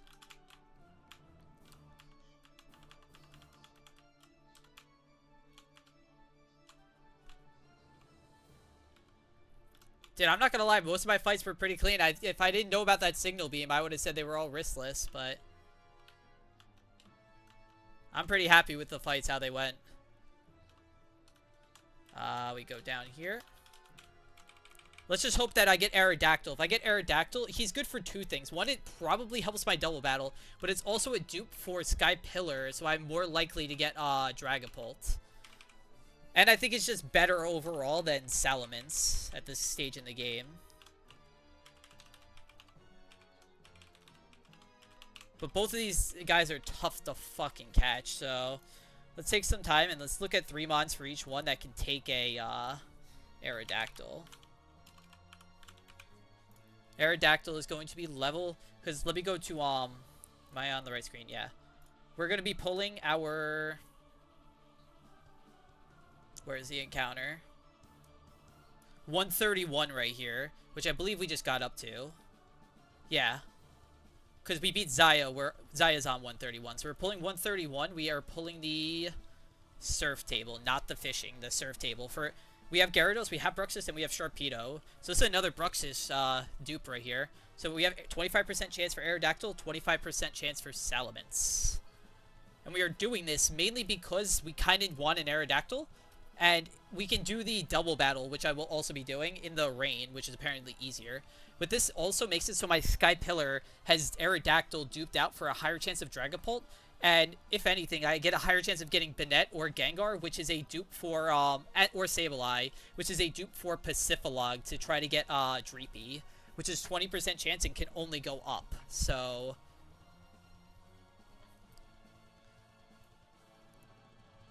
that's why I'm mainly pulling this. It sucks because I'm giving up a potential roamer route, but I think it's the right play. Because Aerodactyl also has base 130 speed, and Mega has base 150 speed. It's kind of cracked. Where is this guy? This guy's going to be level 80. And I can look up his moveset.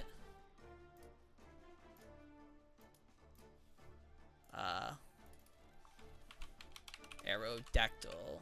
Which has... Oh, he has Tailwind. That's really cool. Another Tailwind guy is always really good. Oh, Double Edge, it can fucking... That's not good. Double Edge with dual Wing Beat and Stone Edge. So I'm assuming that I can just have Aggron sit in front of this thing, right?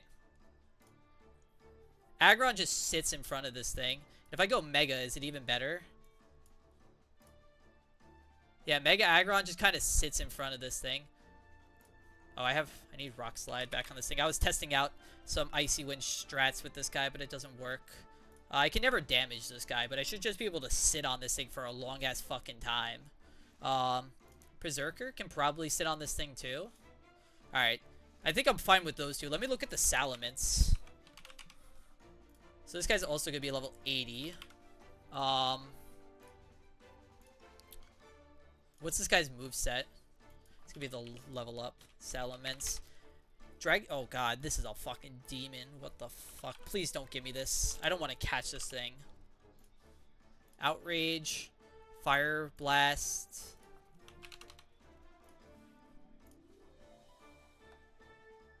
Dual Wing Beat. And Fire Blast. Oh wait, dual. What's the one I'm missing? Dragon Pulse.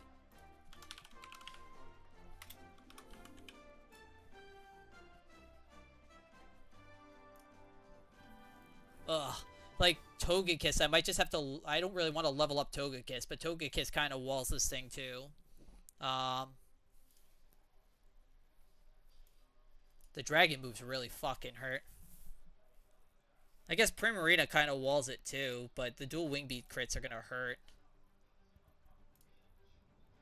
Fire Blast just fucking... Dude, what is this moveset, man?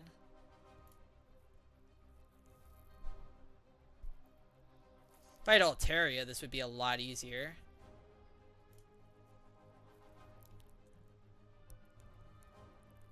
Can I even live a hit? I can't even live a hit with Ampharos.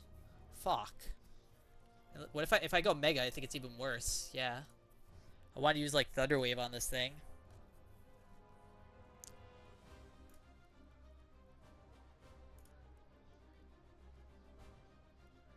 Dude, how the fuck do you even catch this thing? Like, Slowbro can kind of sit on it. Not really. I mean, Tyranitar kind of can. I'm having to, like... I don't really want to level up these mons is the problem, but I kind of have to. I want to wall this thing.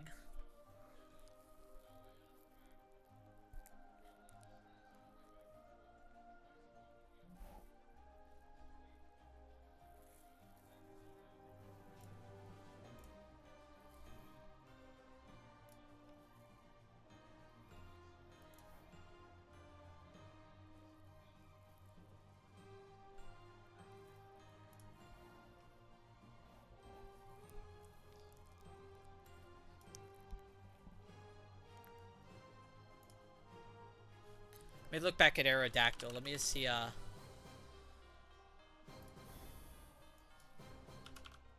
guess I can always just switch there. So I want to start off with, the other mon, probably. Let's go pick up some balls, though. Let's get everyone in here. I might have to run from that Salamence if it gets too scary.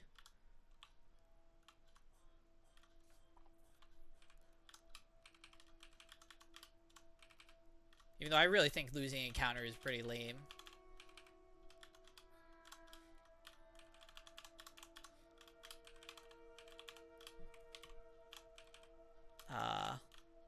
Slowbro.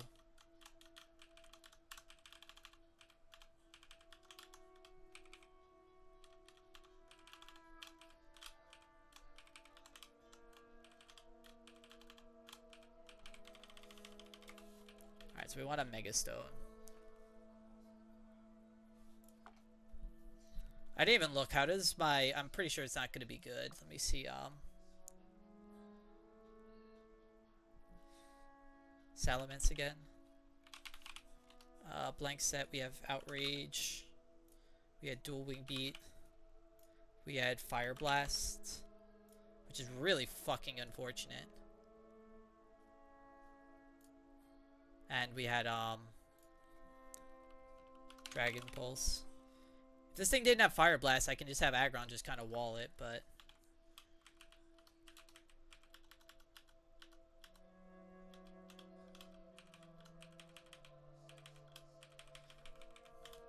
I might level up Togekiss. Oh, I have to because otherwise, yeah. Let's see. I might have to level up the Togekiss.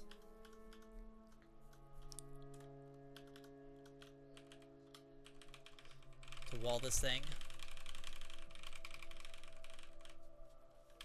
Alright, so Togekiss level 91 kinda just walls this. Not even. Dual Wing Beat still fucking hurts. How many balls do I have?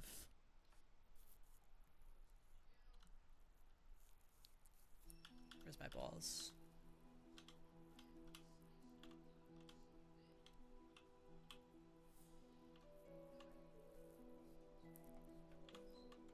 Ultra Balls should be fine. Should probably buy some more timer balls.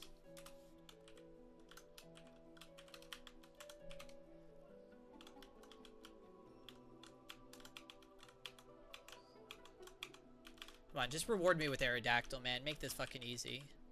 Oh, those are the TMs.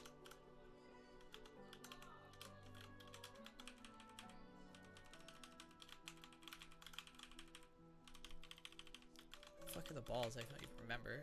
Here? Nope. There they are. It's by 30. What is net balls? On weaker mons? Nope. Dive balls? On the that's on the ocean floor.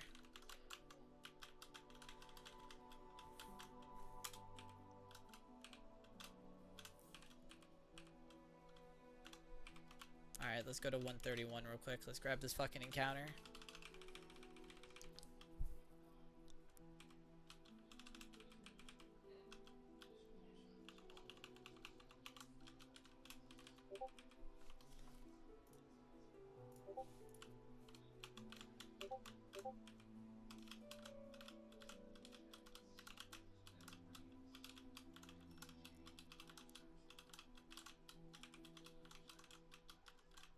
So let me just make sure we want to go to 131. Yeah, not 130. So that's 1. That's fight 2.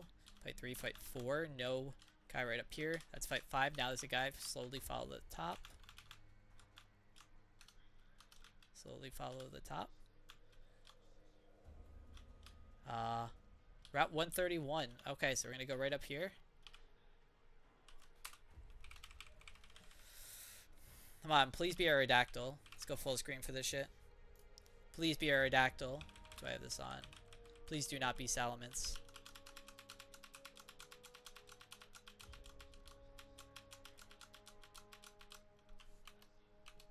Oh, come on! No! Fuck! Fuck, man. I don't know how the fuck you catch this thing.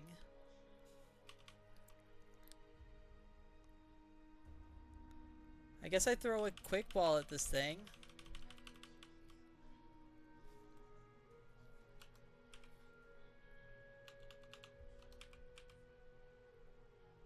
Okay, I caught it, but fuck, man. Why couldn't this be a fucking Aerodactyl? Alright, Drake. I was more scared about catching this thing, but why, man? Let me go look at its stats at least. I guess I don't have to do the Aerodactyl double right now.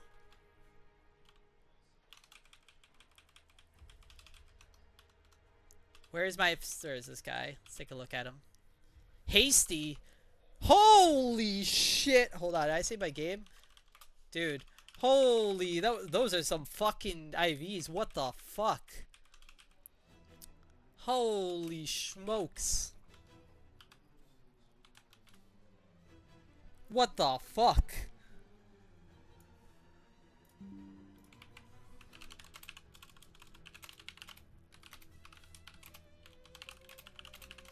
This him?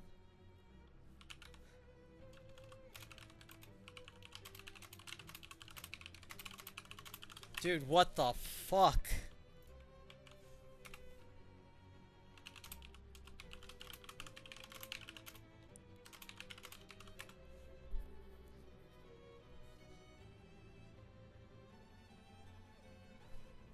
Fuck, I wanted my Aerodactyl, man.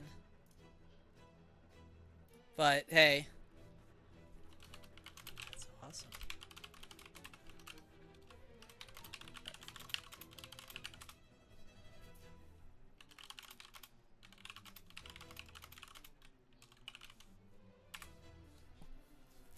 What is this guy's speed tier, even? This, I guess, let me bring him over to the calc real quick. Alright, let me, move all the items off.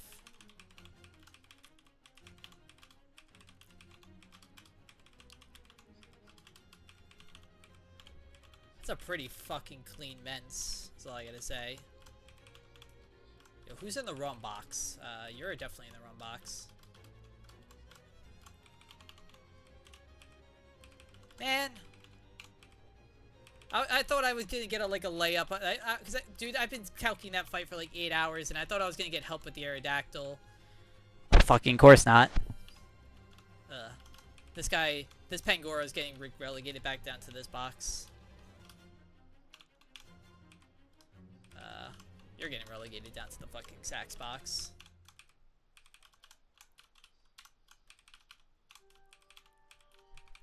Like, dude, it looks like I have such good mods. I have Tyranitar and shit. This thing is fucking useless. What is this guy's moveset again? Is it exactly what I thought it was? Yeah, like, dude, you can't click Outrage because you get stuck in it. Like, Dragon Pulse, what's this guy's special attack? It's 200, it's not the worst. 200 speed, level 80. It's not the worst, actually. I don't know what this guy's base speed is.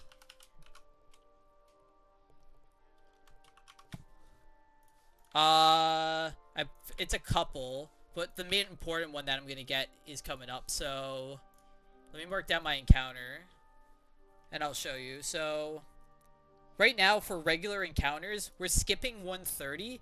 Right now, I believe I only have 2 more encounters I'm gonna be pulling. I'm gonna be pulling, Pacifilogue, and I'm gonna be pulling Sky Pillar. After Sky Pillar, I am going to be pulling for my roamer. I believe I have 5 or 4 routes. I have 125 saved.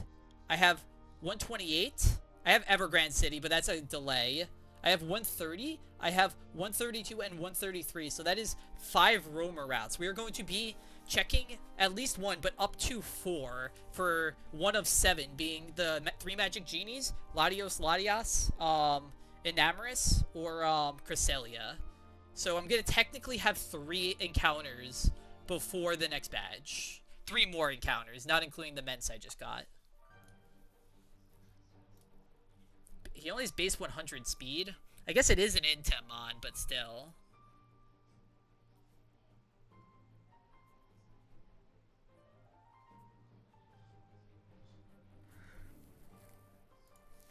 Fuck. Does that change my Sky Pillar at all? Because that dupes out this. I can get almost guaranteed. It doesn't really help, though. Like, I'm going for Pult anyways. It kind of sucks as the Salamence dupes out this table.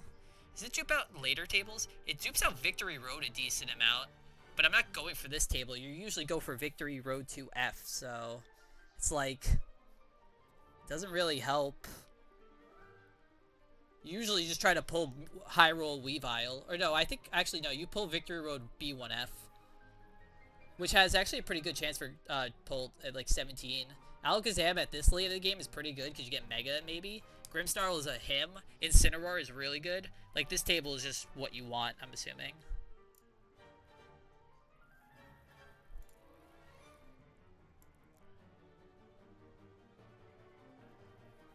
Fuck.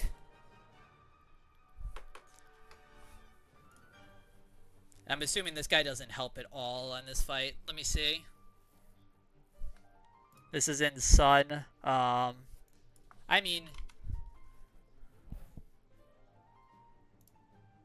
nah, he just dies to Stone Edge from this guy, so I can't even lead with him.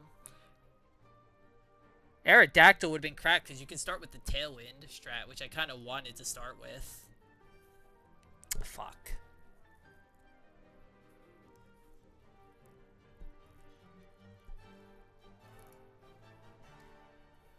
Like, this thing's just the worst, worst of my Archaeops, I think. Where's my Archaeops at? Compare these two. Archaeops has a base 140 attack and higher base speed too.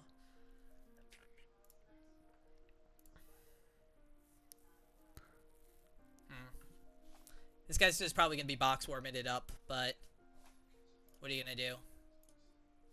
It couldn't even like tease me, say, hey, like, you know, here's like some more of the dupes to make me feel good. Nope. 132. There's a heart scale.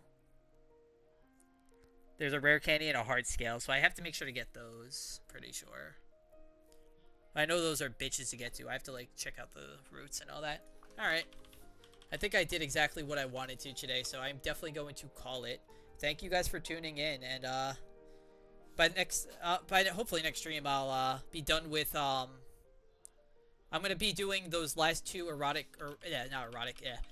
weather fights, which is going to be this double battle, which is a fucking nightmare to calc. I'm so close, but the problem is at the very end I just can't close it out cleanly. I gotta figure it out because I'm gonna see if I can spend a little bit more time on it. But Aerodactyl would have changed the way I would have approached this fight, but I didn't get him. But this fight is whatever. I haven't even looked at this fight, but I think from what I've seen and seen other people do, I think I have a pretty good line for it that I could come up with. Then these are all optional trainers, which you don't fight. Basically, right after that, you have no more. If I wanted, I could try to get the Gyarados, but I'm not sure if that's worth it. If I need it, I'll grab it. I'm not sure how good Mega Gyarados is, but I'll see. And then you get the Sutopolis. So we have basically two more fights with Erratic Weather. And then maybe I might, if I get Aerodactyl, I would do the other one too. So I would be doing this Mega Gyarados fight maybe. And I'm going to be looking at the Aerodactyl fight, which is, you'd rather do that in the rain is what I've heard. Where's the Aerodactyl?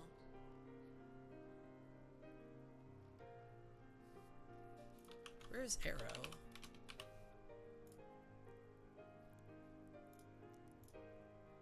Oh, right here. This fight.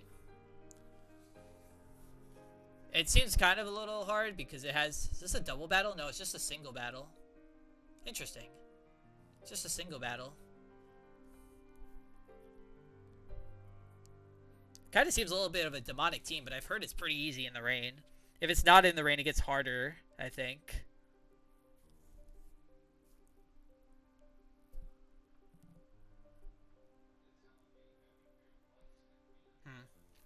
I don't think I'm going to do it anyways, though, just yet. We've gotten through so much, and we're fucking so close to getting to the end. Two more, and then we have Sutopolis. Whereas, how many trainers are in Sutopolis? We have 1, 2, 3, 4, 5, 6, 7, 8, and then 1. So, 9. So we have 11 more fights until we're in Victory Road. 11. It's kind of surreal. Wow. 11 more fights till Victory Road. It's kind of crazy. Almost 2 months in this game, and yeah, my first ever Nuzlocke, so hopefully I can close it out, but thank you guys for watching.